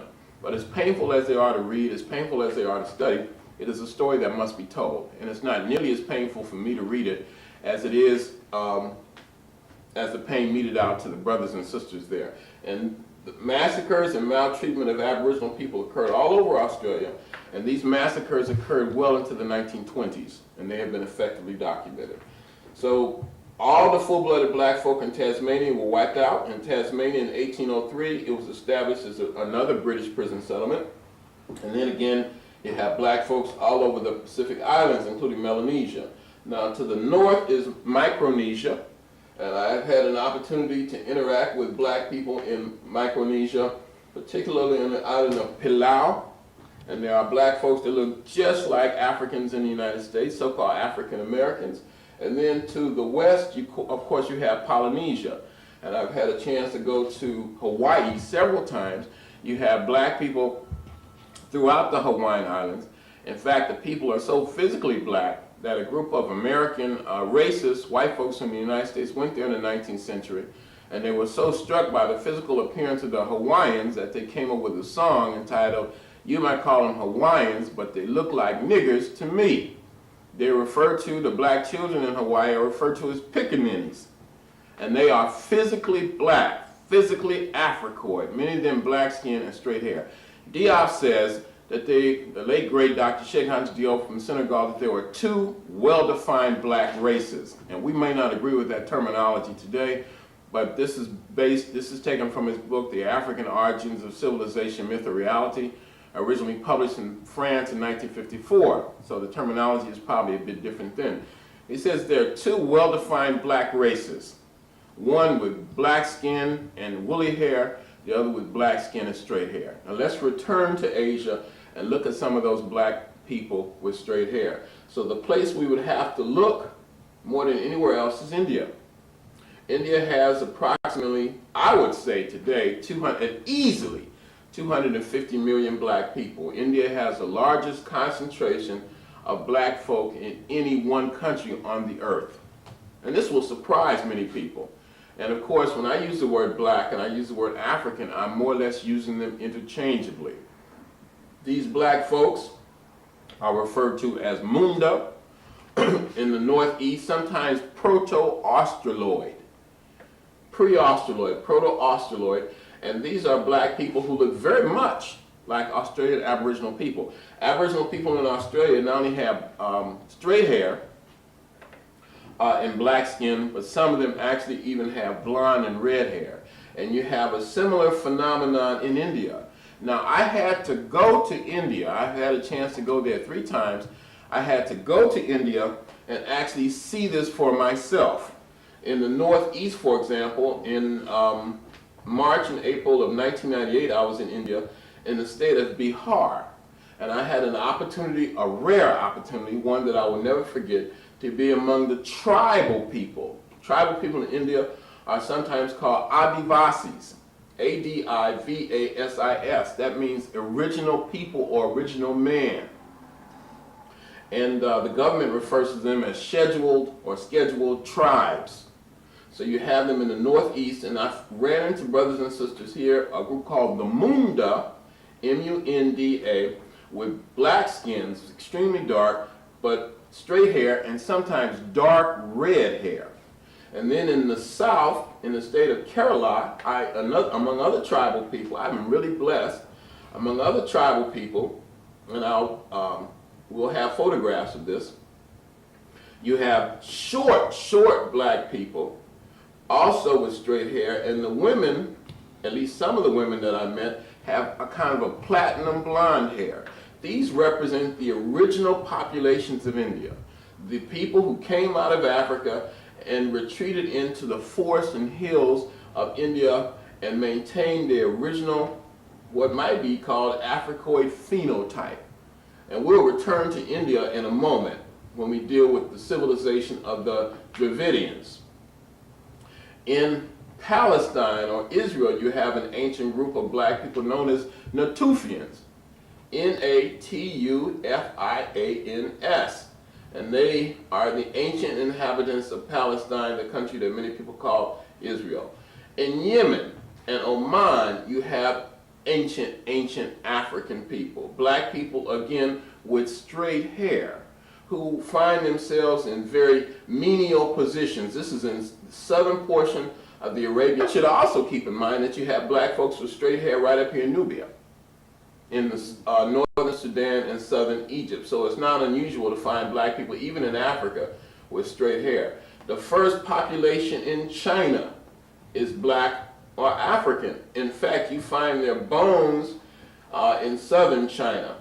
And last but not least, perhaps when we're talking about ancient ancient African populations, black folks who represent the earliest remnants of humanity in Asia, you have to talk about the people I refer to generally as the small blacks, or the diminutive Africoids.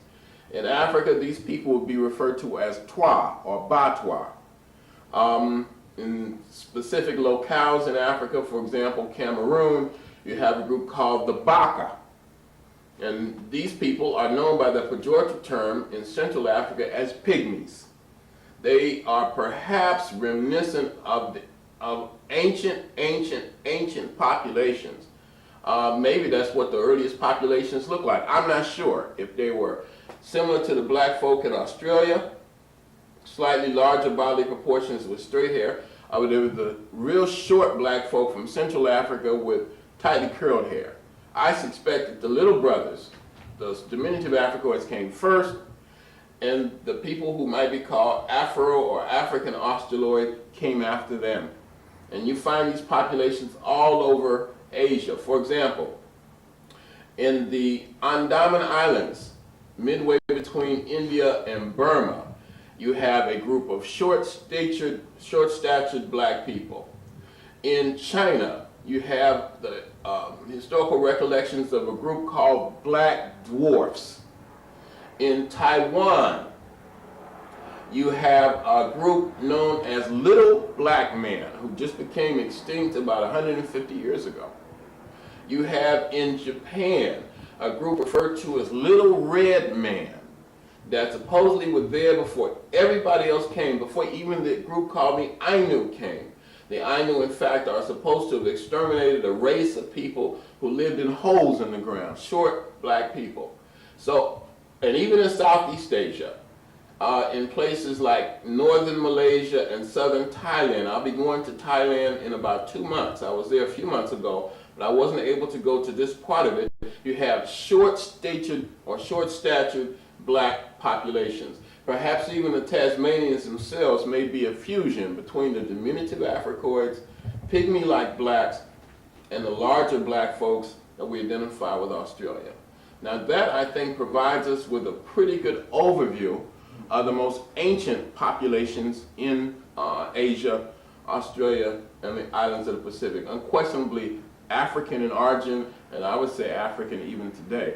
What needs to be looked at more is, I think, spiritual components and cultural components, specifically from an African perspective. I'm not aware of any African anthropologists or archaeologists who have done that kind of work.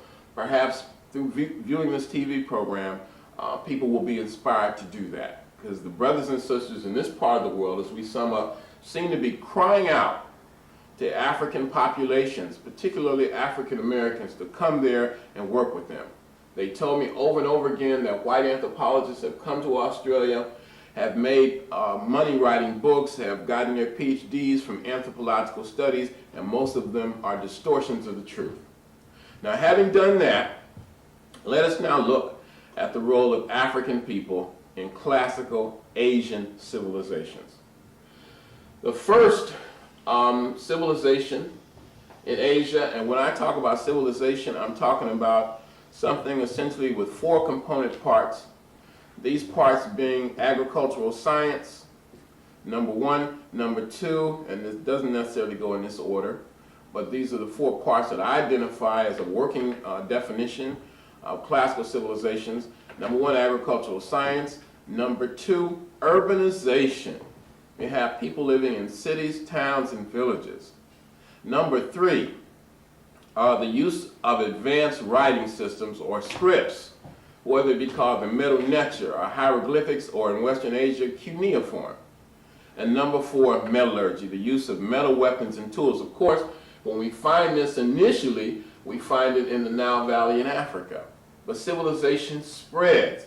In fact, we might say that history is the movements of people. And the first civilization that I have identified, the oldest one, is based in the river valley of the Tigris-Euphrates, and that, of course, begins at the base of the Persian Gulf here, just north of Kuwait, and extends into the country that today is known as Iraq. This area has also been called many other things. It was called, I believe, by the Greeks, or perhaps by the Romans, Mesopotamia, which means the land between the two rivers, the rivers being the Tigris, Euphrates. This area is sometimes called Babylon or Babylonia, sometimes it's referred to as Chaldea. But the earliest civilization that we know of began early in the 3rd millennium BC. That's about 5,000 years ago, and it's called Sumer, S-U-M-E-R. The Sumerians referred to themselves as the black-headed people. Their earliest and most exalted deity is known as Anu, A-N-U. This is a term that we find associated with thriving black populations at the dawn of history. Women seem to have played an important part. In fact, you have an early woman ruler in one of the city-states named Kubaba, who supposedly reigned for 100 years. That's spelled K-U-B-A-B-A. It's possible that you even have a matrilineal line of descent. That is to say, the line of descent in terms of rulership is traced through the female side of the family. You have people again referred to as the black-headed people. So all these things are indications that at least by the beginning of the 3rd millennium BC, that the governing elite of Mesopotamia of Iraq was composed of black folk. Next to Iraq, because each one of these could be a lecture or television show in and of itself, but I'll just give a brief overview. You have Iran. Before it was called Iran, it was known as Persia. And before it was called Persia, at least a section of it was known as Elam, E-L-A-M. This is a term, this is a nation that is even mentioned in the Bible, the book of Genesis. And these were clearly black folk with tightly curled hair. And one of the things that we can point to as evidence of that is the ancient art. I have been in France, I've been in Paris, I plan to go back in October just to spend a week or so in the museums of Paris. And you have a series of portraits of people called the Immortals. The Immortals were elements of the bodyguard of the Persian emperors and Persian shahs. They show black people. You have a man named Marcel Delafoy, a French archaeologist, because this area was dominated by the French, who did serious work on the subject in the 19th century. He came to the conclusion that the earliest descendants were black. You have other 19th century writers like Henry and George Rawlinson. They all concluded they were African, they were black, and they were part of what might be called a Hamitic or Kushite or Ethiopian populations. According to the ancient Greeks and Romans, you have two Ethiopias. Ethiopia being a term which means the land of the burnt-faced people, the land of the black people. You have an Ethiopia in Africa that encompassed much of the Sudan and other parts of Africa. This is Western Ethiopia. And then you have an Eastern Ethiopia encompassing much of Western and Southern Asia. The only difference being was the texture of the hair. In Afghanistan, you have a place called the Hall of the Black-Skinned Warriors, where figures of Africoid warriors have been found. This takes us to Central Asia. In Turkey, you have an ancient African population. In fact, this is the place here called Colchis. This is where Jason and the Argonauts went to get the golden fleece. And even in Greek mythology, the Colchians are referred to as black. Among the greatest of them is a woman named Medea, a black woman who helped Jason steal, if we will, the golden fleece. You have in this area, somewhere between Turkey and Iran, the historical recollections of a black man named Memnon, M-E-M-N-O-N, who was one of the heroes in the Trojan War, described as black and handsome, the blackest man alive, or something to the effect that he was black as ebony and the most handsome man alive. You find icons of high black officials in Syria. You have depictions of black people known as Jews in Judea or Palestine. You have the black folks known as the Phoenicians and Canaanites in Syria, in Lebanon, in Jordan. You have black people in southern Arabia called the Sabaeans. The Sabaeans established the early civilization of Arabia. They were great seafarers. They exported frankincense and myrrh, which made them very wealthy. You have in Arabia itself a black man named Antar, or Antar the Lion, the father of chivalry, a knight, a dashing poet, a lover of women, and the story goes throughout all of Asia. Finally, in China, you have the Shang Dynasty, S-H-A-N-G. The people who founded the Shang Dynasty are described as having black and oily skin. The Shang Dynasty was established in 1766. It lasted till I think 1032 BC. And you have the archaeological remains. You have in Southeast Asia, again where I'll be going soon, in Cambodia, the first civilization in Southeast Asia is called the Kingdom of Funan, F-U-N-A-N. The builders of Funan are described as small and black. They are succeeded by the Kingdom of Chinla, and then they are finally succeeded by Angkor. And the icons of Angkor are all extremely Africoid, broad lips, full nose, wide cheekbones. Same thing in Vietnam. The first kingdom in Vietnam is called the Kingdom of Kampa. It was located in central Vietnam. Black folk. And again, for documentation, the best documentation is the book, The African Presence in Early Asia, edited by Runoko Rashidi and Ivan Van Sertima. In Japan, you have the tradition that the first shogun, or military ruler, was a black man, Sakanoya Tomomoaro. And then you have two Japanese proverbs that indicate a black presence. One says, for a samurai to be brave, he must have a bit of black blood. The other version of the proverb reads, to make a good samurai, half the blood in one's veins must be black. The Philippines has an ancient black population. The only country that I have not been able to identify a black population in Asia is Korea. And I'm sure that it's just a matter of closer scrutiny. One has to be something of a detective to piece all of this together. Finally, let's go back to South Asia. And let's spend time now in Pakistan and India. And here you have, if not the earliest, certainly one of the greatest civilizations that was developed in South Asia, if not the world, and that is the Indus Valley civilization. Sometimes it is referred to as the Harappan civilization, and the reason we call it that is because right here along the river valley, the Indus River, is because one of the great ancient cities was known as Harappa, H-A-R-A-P-P-A. This is a civilization that developed about 5,000 years ago. It covered a larger area in size, all the way down here, up here, extending deep into India, probably including parts of Afghanistan and maybe even South Iran.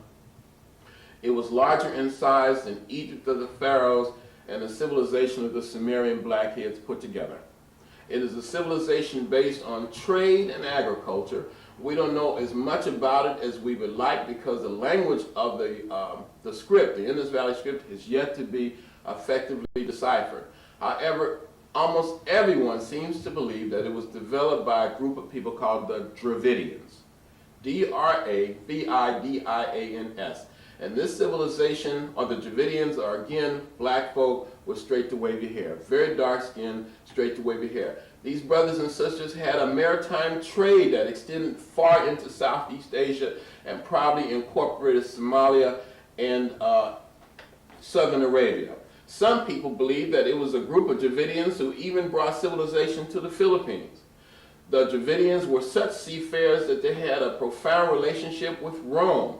They even sent, the Dravidian states of the south, even sent a congratulatory embassy to Augustus when he became Caesar at Rome. This was the basis of the Indus Valley civilization. Here, black folks domesticated cotton. They domesticated the chicken. They invented the windmill. They had a game similar to chess. They had a game similar to dice. They had a system, a hydraulic system, a sewage system, characterized by hot and cold running water, flushing toilets.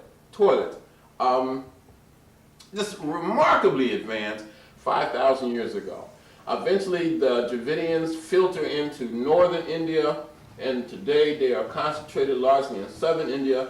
In fact, there are 4 Dravidian states, those states being Andhra Pradesh here. I've had a chance to visit each one of these states.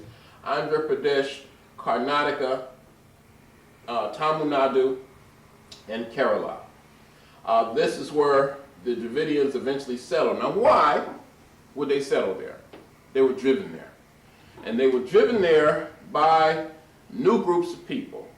And this new group, specifically I'm referring to now, is called the Aryans. A-R-Y-A-N-S. These were white people, nomadic people who apparently come from somewhere in Central Asia, Eastern Europe. They domesticate the horse. They develop highly sophisticated stirrups and riding gear. They developed a compound bow, which was the most sophisticated missile weapon in antiquity. They developed light spoked-wheel chariots. And beginning in the 2nd century BC, this Aryan storm swept out of this area, went into Iran, went into Iraq, and went into India. And wherever they went, they brought fire, sword, death, and destruction, rape, pillage, and murder. This is their legacy. In fact, even today, the term Aryan is a term that many people use to denote white supremacy. We know we have organizations in this country like the Aryan Brotherhood, the Aryan Nation, that are the epitome of the concept of white supremacy. In India, our case study right now, in fact, before we, again, just as to digress for a moment, you have a similar group of Indo-Europeans or Aryans who came into Iran known as the Kassites, K-A-S-S-I-T-E-S, and in Iraq, these people are called the Mytani. I think that they were even among the Hyksos who invaded ancient Kemet. But in India, they began to filter into this area with fire and sword about 1500 BC. And they were able to conquer those ancient indigenous black populations of northern India. And over a period of time, they were, the areas that they conquered, they named after themselves Aryavarta, or the land of the Aryan. Now, before this, that population had always been black. Can you just clarify that for us? This population had historically been black. The Dravidians and the ancient Proto-Australoid or Munda populations. And at a certain point in time, we don't know when, you have Mongoloid type populations that filter in from this area and begin to intermingle with them. So in the far east of India, you also have a fusion. But this, in northern Asia or northern India, these black folks were the victims of conquest. Indigenous black populations, dark skins, straight to wavy hair, again called Dravidians, and Munda, or Proto-Australoid types. Sometimes we even refer to them as ostriches. And again, beginning about 1500 BC, the Indo-Europeans, specifically known as Aryans, were able to begin a conquest of all of northern India. And this area is referred to as Aryavarta, or the land of the Aryans. And not only did they conquer the area, but they imposed a rigid, color-segmented, racially based social order called that the Portuguese would have called the caste system. And in ancient Sanskrit, the language introduced by these white folks, by the Aryans, this social order is called Varna, V-A-R-N-A, which literally means color. And it was based on race. Now, the way it worked is that the whites would be on the top, the mixed races in the middle, and the masses of conquered black people on the bottom. Same thing happened in Australia in a more recent day. In fact, they imposed a social order with the whites on top, so-called mixed races. Here's the way it worked. Whites on top, Asians after them, mixed races underneath them, and finally the blacks on the very bottom. Same thing happened in India. And this is a very vicious social order. The masses of conquered black people are referred to as Sudras. And they are more or less slaves to the other groups. The topmost group is called Brahmins, and therefore the religious and social order is called Brahmanism. Some people refer to it as Hinduism, but the earliest name is Brahmanism. And then you have two other social groups, a group called the Kshatriyas and a group called the Vaishya. Now the Brahmins supposedly came from the mouth of the creator god Brahma. And they were the poets and the intellectual aristocracy, but more than anything, they were the priestly caste. And therefore, they were the most powerful group in the social order. They were the smallest group, in fact. And then beneath them is a group called, and they were identified with the color white. And then beneath them is a group called the Kshatriyas, identified with the color red. supposedly springing from the shoulders or biceps of Brahma. They were the soldiers and administrators. Beneath them is a group called the Vaishya, identified with the color yellow, who supposedly sprang from the thighs of God.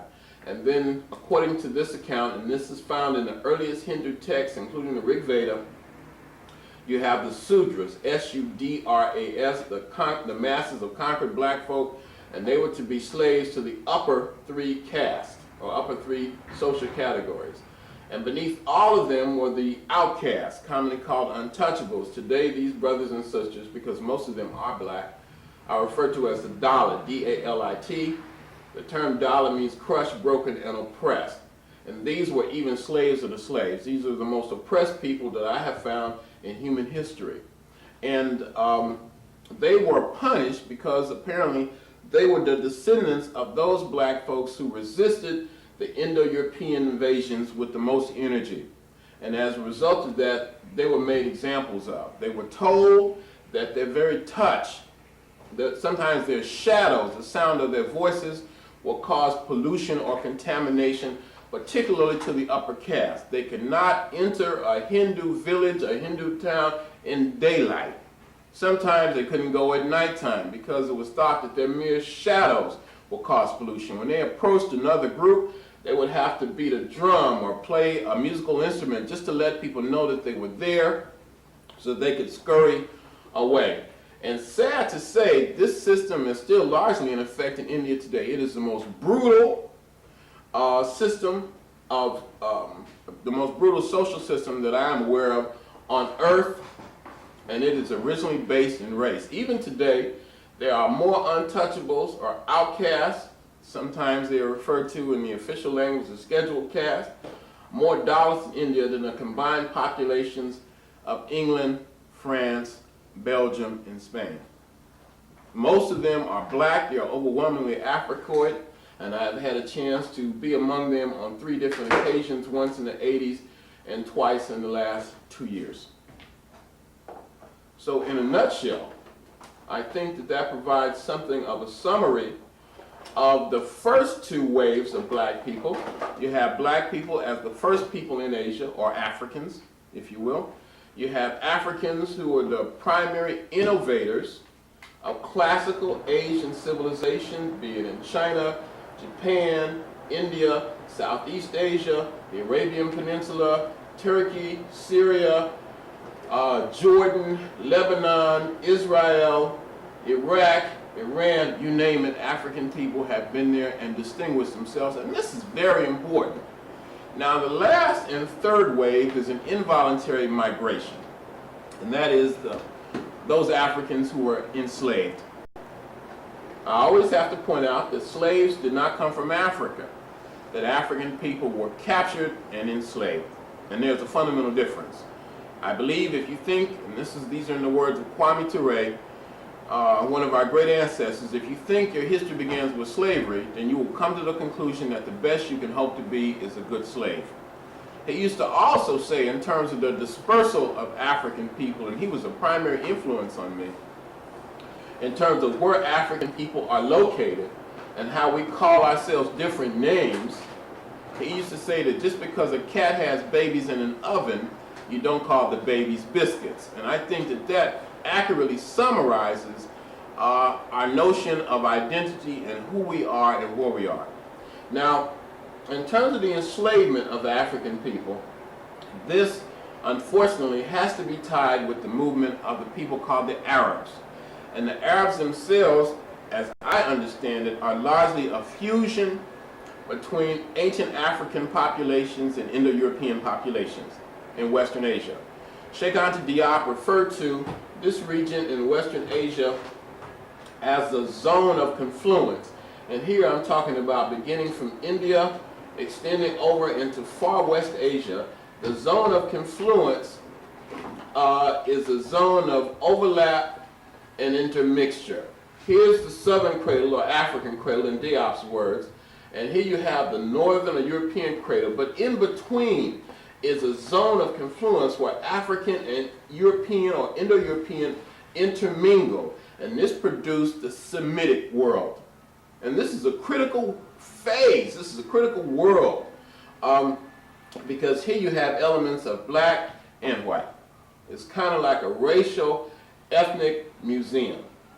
Now the Arabs, as Muslims, began to take Africans out of Egypt, Sudan, modern Ethiopia, Somalia, Kenya, Tanzania, and perhaps even Mozambique, take them out of this area, enslave them, and take them into Asia itself. You have the remains of those black people in the Arabian Peninsula, in Iraq, in Iran, in Pakistan, in India, and Sri Lanka. In fact, we even know the names of the black populations in Pakistan, India, and Sri Lanka. In Pakistan, these brothers and sisters are known as Shidis. In India, they are called Siddis and Habshis, S-I-D-D-I-S, and Habshi is spelled H-A-B-S-H-I-S, and in Sri Lanka, they're known as Kafirs. And these black folk can trace their history over here at least by 1100 AD and probably much earlier. Many of them actually became Muslims, converted to Islam, and won their freedom and distinguished themselves. Before we deal with that, let us deal with a massive concentration of black folk, African people, in southern Iraq, Kuwait, and Iran. And these brothers and sisters here are known as the Zanj, Z-A-N-J. Now the Zanj were Africans, and the name can even be found in Zanzibar today, are Africans taken out of there and made to work in brutal, inhuman conditions in the salt marshes. In fact, what they did was extract saltpeter from these marshes, and they worked in extremely brutal conditions. As a result of that, they engaged in 3 massive uprisings, 3 massive insurrections in Iraq. The biggest one was simply called the Revolt of the Blacks. It lasted from 868 to 883. These black folks even built their own capital city called Mokhtara, I believe it's spelled M-O-K-T-A-R-A, which means the elect city. The revolt lasted for 15 years. It was never entirely suppressed. It spread even to Iran, and these brothers and sisters, I'm happy to say, even marched on Baghdad itself and threatened the entire caliphate. And then you have other black people, the Siddis and Habshis in India, led by a man named Malik Ambar in the state of Gujarat. Malik Ambar became something of a king in the late 16th and early 17th centuries. He had all of his statuary made of black stone. He sent an African ambassador to Persia. He established relationships with Siddis in other parts of India. He built a mosque, he built a canal, he built the post office. He put poets, scholars, historians on a kind of pension. He developed a sophisticated form of guerrilla warfare. Again, this is documented, all of this is well documented in the African presence in early Asia by Rashidi and Van Sertima. There's a whole chapter on Malik Ambar in a book called The African Presence in Asia by Dr. Joseph E. Harris at Howard University. The head of the Siddis was known as the Admiral of the Indian Ocean. They were given a stipend by the Mughal emperors of 300,000 rupees. They formed a kind of security guard on Muslim ships going to the holy cities from India into Mecca and Medina in Arabia. It was said by no less a scholar than Ibn Battuta that if you had only one of these Siddis aboard a ship and word got out, no pirate would dare molest that ship. These Africans had a reputation as being ferocious in battle, and they dominated the shipping lanes of the Indian Ocean until the British in the 18th century. So there, in a nutshell, covers, I think, the 3 major phases that I am aware of in history. Of course, you have black people going into Asia today directly from Africa, but historically, those 3 phases cover the major areas of the African presence in Asia. One as the first Asians, the ancient populations of black people moving out of moving out of Africa into Asia, Australia, the islands of the Pacific. And then you have the role that African people played in the development of classical Asian civilizations. And finally, you have the enslavement process. The problem is, with much of our analysis, that most of us want to start with slavery and forget about or negate the first two phases. And therefore, we have a problem, because you will come to the conclusion that your history in Asia, like many people believe, like our history in America, begins with enslavement. So perhaps if there are some specific questions that I haven't covered, I could do that now. But in a nutshell, I think that summarizes the area. It has been said that history is like a watch that tells us the time of day. Dr. Clarke used to say that. I would take it even a step further, that history is like a light that illuminates the past. It is a key that unlocks the door to the future. We need that light, we need that key. And this presentation is dedicated. Let me just make these last. It is said that history is a light that illuminates the past and a key that unlocks the door to the future. That's what I say. Now, this presentation has been dedicated to the lives of Dr. John Henrik Clarke and Dr. Kwame Ture, two people who influenced me. I'm a Pan-Africanist, and I believe in the global unity of African people. Are there any specific questions? I just want you to clarify a few things. You pointed out that the oldest civilization, as you knew it, was in the area of Mesopotamia. That's right. Are you saying that Mesopotamia is older than the Nile Valley? No. I'm glad you pointed that out. When I said, I meant to say the oldest civilization in Asia. Okay. Now, of course, a lot of people would argue us down and say that it's the oldest civilization in the world, and I think that's just based purely on racism. Because here you have a country clearly in Africa, although Egypt has been artificially removed from Africa and placed in a nebulous place called the Near East or the Middle East. But the people who began to do a lot of this work in the United States were members of the Oriental Institute at the University of Chicago. Correct. And I think that they had an imperative to argue that civilization, of course, didn't begin in Egypt, although I don't even think they believed it. James Henry Breasted, the founder of the Oriental Institute, was an Egyptologist, and I'm sure that he believed that Egypt was the first civilization, or Kemet, the Nile Valley civilization, but certainly the oldest civilization in Asia that has been documented is the civilization of the Tigris-Euphrates, called different names at different times. Now, what I believe is that civilization spreads out of Africa and it moves east. We next find it, massive civilization in the river valleys. River valleys tend to facilitate civilization because rivers allow for the use of irrigation, transportation, and communication by their very nature.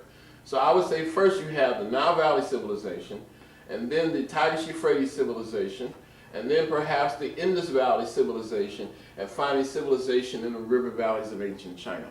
And then the Mekong River in Southeast Asia. I think that was what you just did was important to kind of show the movement. Yes. If man is coming out of Africa, it would be only natural, almost impossible for it to have went any other way. Of course. Outside of the bring civilization as he moved. But if you could deal with that Aryan area up there for clarification in terms of a time period. You said that the Aryans, the Europeans or Caucasians coming out of the area, but at what point do they come out? How are they existing before? When are they more or less going from Neanderthal, Cro-Magnon to Homo sapiens sapiens? And did they have cultures before then? Did they have civilizations? Are there any civilizations in Europe? How do they just automatically begin to appear and sift down? Very good. Well, that deals more with Europe, and since we decided to focus mostly on Asia, Australia, and the islands of the Pacific, that's why I focused on that. But as you point out by the very nature of your question, it's almost impossible to separate it. It's all connected. Okay? In fact, I a lot of times don't even use the expression African history, but the African presence in world history. Correct. We are global people, and we are the primary movers in history. But I did mention earlier that you have a movement of African people into Europe, and we get caught up in the ice ages. I think the first human culture that can be identified in Europe is called the Grimaldis. Now this is based on the fact that I think a lot of the remains of this culture were found in Austria near a place called Grimaldi early in the 20th century. So you have the Grimaldis, and now almost nobody talks about them because it's clear that they were black folk. You have the Grimaldis, and then you have Cro-Magnon. And I think Cro-Magnon can be traced anywhere from 20,000 to 50,000 years ago. Mm-hmm. And even, it's quite possible that even the first Cro-Magnons were black folk too. But certainly when we look at Cro-Magnon, we mostly think about white people, and many people say that they're the prototype of the quote-unquote white race. So you have them. And then in historic times, you have the Indo-Europeans, who seem to have come out of this broad area here. And this is very important because this is sometimes called the steppe land. And this is, undulating grassy plains that is an ideal place for horse nomads. The horse is early domesticated up here, and these Indo-Europeans take full advantage of that. And this is one of the things that gives them an advantage, if not a superiority, in early warfare. Certainly these people were they were no more courageous, they had no more valor than African people, but they had the horse, which gave them great mobility in battle. And they also here, as I pointed out, developed a powerful, sophisticated compound bow and arrow, which gave them great advantages on the battlefield. And also the light spoked-wheel chariot, which made them virtually irresistible. And in antiquity, they went into ancient Greece and Rome. In Greece, they are called the Achaeans and the Dorians, killing machines. And then in Italy, they are known as Latins. They are the same people, I believe, that kind of be called Vikings in Scandinavia. The Celts in Western Europe. These are kind of Germanic people. And they spread from this area and they moved into Northern Europe, Western Europe, Southern Europe, and also Southern Asia. In Iran, they are known as Iranians. In Iraq, and also even before the Iranians, there's a group called the Kassites. In Iraq, they are known as the Mytani. And you have similar groups all over here. And then in India, the most famous group in India and also Iran to some extent, they're called the Aryans. India, Pakistan, and Iran, they're called the Aryans. And they're driven into these areas by the wealth of these river valley civilizations. They are nomadic, they are patriarchal. You have a society where women have very little value. And again, over a period of more than 1,000 years, they are able to overcome the resistance of these indigenous black populations. This is one of the major turning points in history.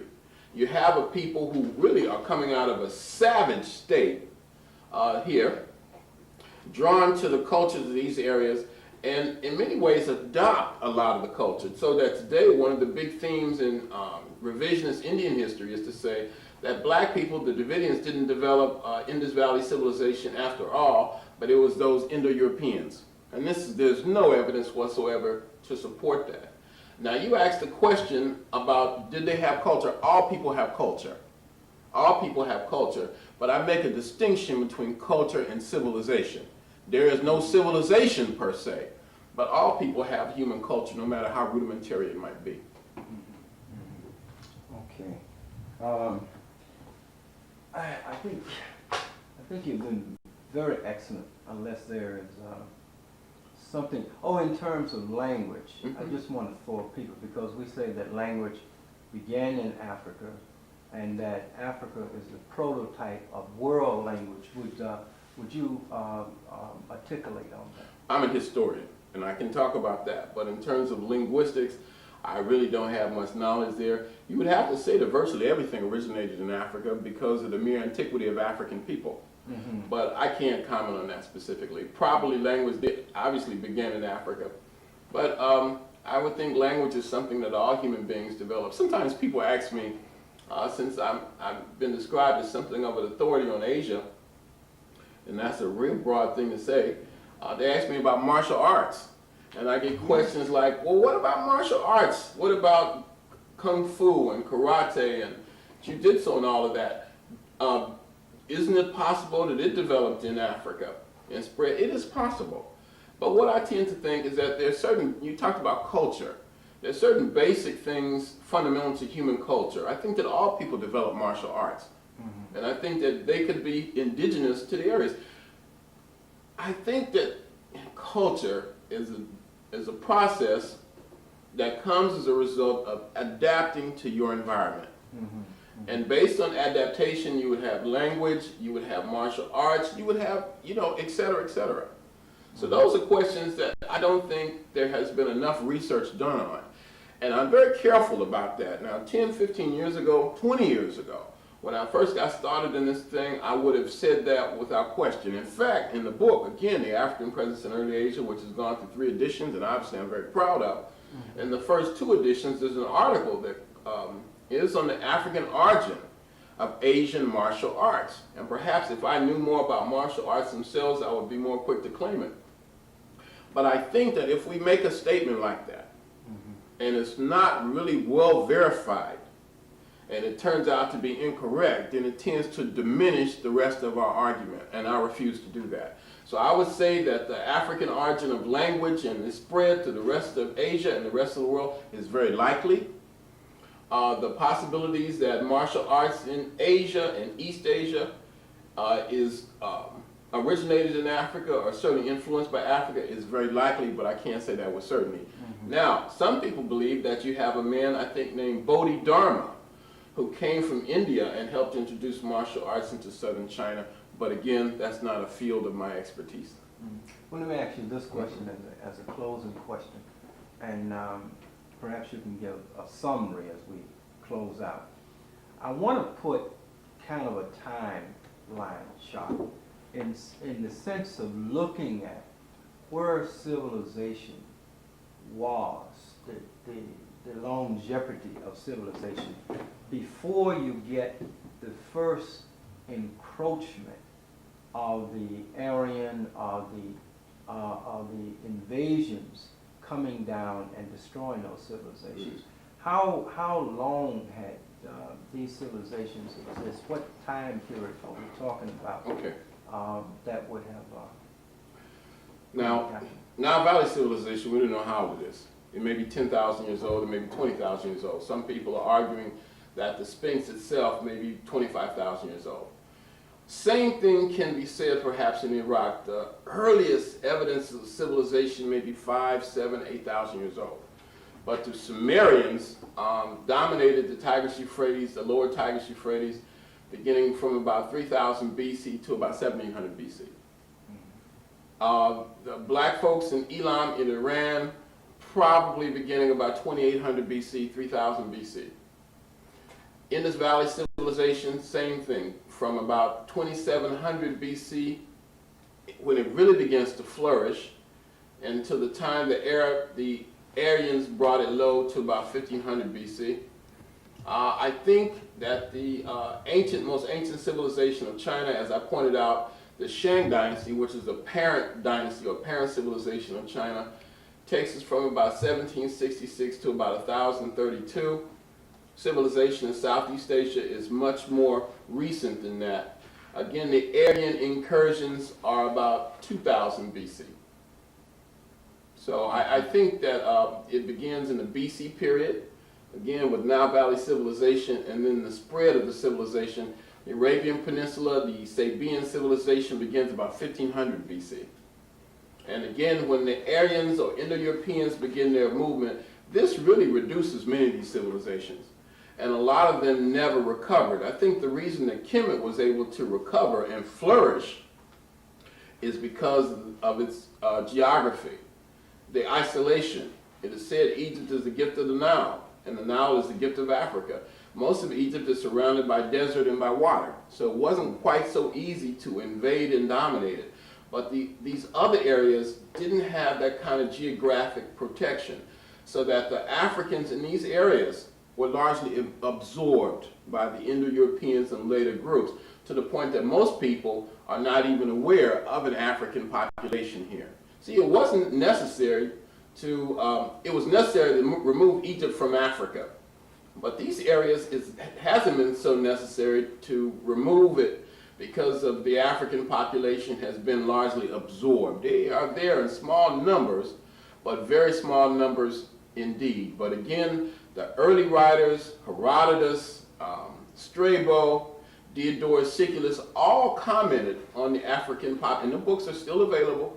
They all commented on African populations in this part of the world, and 19th century writers like Delafoy and like the Rawlinson brothers, George and Henry Rawlinson, themselves wrote about it in their books. They refer to them as Cushites and Ethiopians and Hamites. Even Marco Polo, in the travels of Marco Polo, commented on black populations here as recently as the 13th century.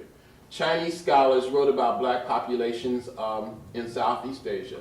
So I think it's very necessary for us as historians and scholars and race men and race women to begin to piece together the entire history of African people around the world.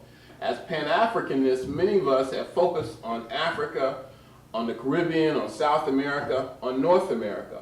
But what I want to be a part of is the global unification of African people, and to be able to look at the hundreds of millions of black folk in Asia, the millions of black people in the islands of the Pacific and Australia itself. If we look at Asia in kind of a summary statement, because that is where the bulk of my work has been, and I'm very proud of that. I always wanted to do something that nobody else had really done before. And I think that what inspired me was the works of Diop, of John G. Jackson, and a few other folks, Rufus Lewis Perry, J.A. Rogers, Drusilla Dungy Houston, and some of the other folk who had done work, but not real comprehensive. They touched on it, they teased us, they whetted our appetites. It's as though they were saying, we want to give you a bit of information in the hopes that it will inspire somebody else to take it further, and that's what I've tried to do. I've tried to incorporate the African presence in Asia, Australia, and the islands of the Pacific, but particularly Asia, into the global African community.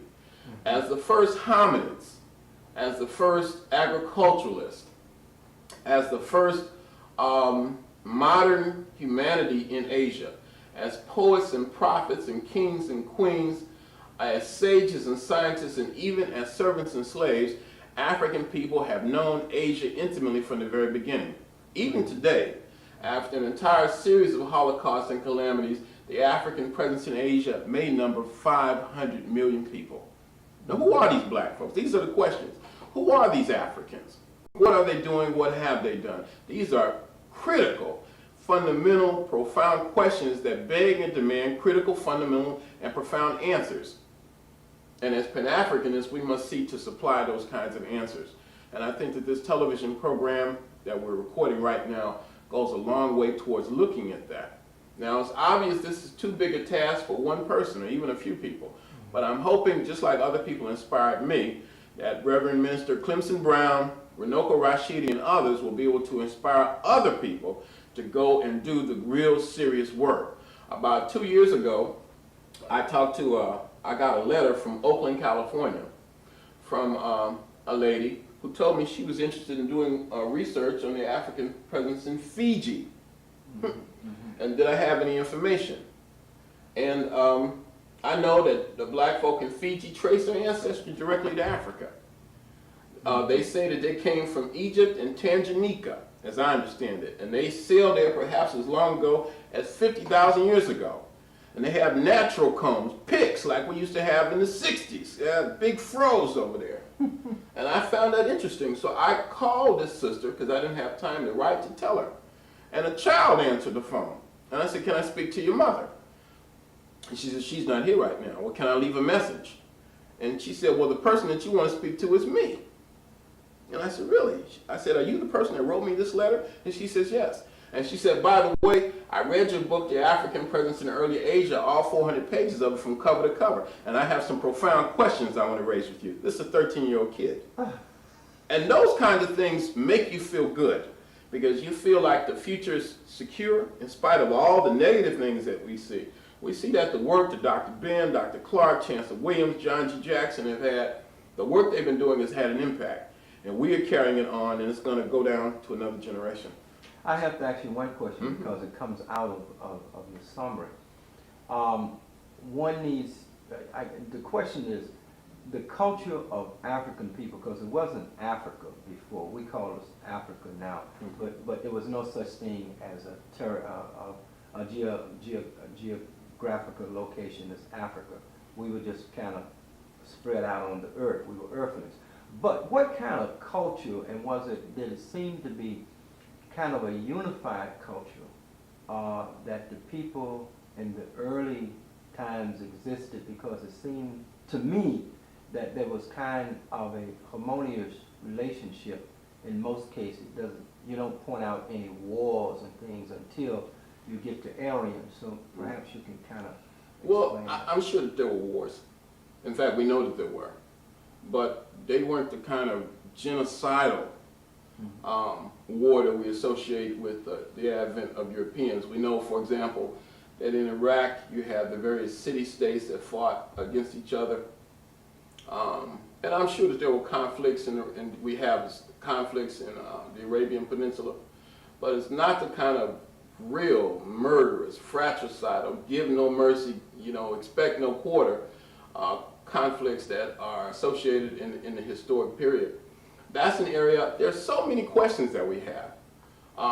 In fact, again, in the book, The African Presence in Early Asia, we should have brought a copy of it. I list about 10 fundamental questions for research. And there are certain things that come to mind that tantalize us. For example, there's a guy, a Christian, a man who's sometimes called the father of Christian history or church history, named Eusebius, E-U-S-E-B-E-I-U-S, who says that in the reign, I think I'm quoting him almost verbatim, that in the reign of Imhotep III, he calls him Amenophis, the Greek version, which is about 1375 BC. Amenophis or Amenhotep III is one of the most significant monarchs in the history of Kemet. He's so important, he's called Amenhotep the Magnificent. He's probably a greater builder than Ramses II or Ramses the Great, Usamadi Ramses II, very, very powerful man. He says that in the reign of Amenophis III, a large body of Ethiopians migrated he calls them Ethiopians, migrated from the mouth of the Indus and settled in the valley of the Nile. You have a tradition that Joel Augustus Rogers, J. Rogers, one of our greatest scholars, who I think did more to popularize African history than any scholar of the 20th century, a black man from Jamaica, born in 1883, J. Rogers, in one of his books, 100 Amazing Facts About the Negro, says that in the works of a British writer named Samuel Purchas, who lived in the 17th century, he claims that there was a man from Ethiopia named Ganges, who moved out of here, conquered this entire area, and named this river after himself, Ganges.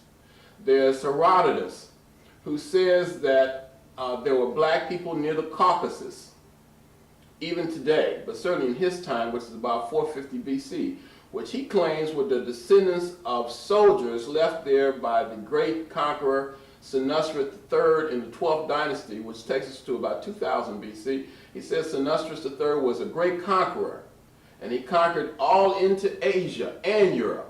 And he left a garrison of soldiers to protect the areas that he had conquered. So all of these things are very exciting, they're very tantalizing, but I think that they have to be filled out with more archaeology and more first-hand research. What I hope is that through my work and others, that more people will want to actually go to Asia and interview the people, get involved in oral traditions and oral histories, as well as the archaeological work, so we can really piece together the true greatness of African people. I think one person that did an excellent job as a role model for that in Africa is Chancellor Williams. And that book, The Destruction of Black Civilization, really inspired me. And my dream is to write a book equally powerful on the African presence in India. You see? I think every generation should take it a step further. And that Dr. Ben, Dr. Clarke, Chancellor Williams, and John Jackson, as well as Sheikh Anta Diop, the people I call the icons, have set the model for their generation. And now it's up to us to take it a step further. Brother Runoko, I want to thank you for being our guest. Thank you, my brother. On this program, which is called, by the way, Our Story. Very good. And that's a powerful story, and it needs to be told. You were excellent, and we really look forward to another session with you. I look forward to I it. can't wait for you to get back from Australia That's right. and tell us about that. Even from Cambodia, I'm going there in a couple months, and my brother, I'm going to spend a whole week just in Angkor. And what I will find there, I want to share with United African Movement, with First World, with you, with everybody. We have an exciting history, and right now we need something to excite us perhaps more than any time. So thank you for having me, and I hope to be back again. Thank you. Let me get this light out before you burn up. Yeah, I thought that went well, man.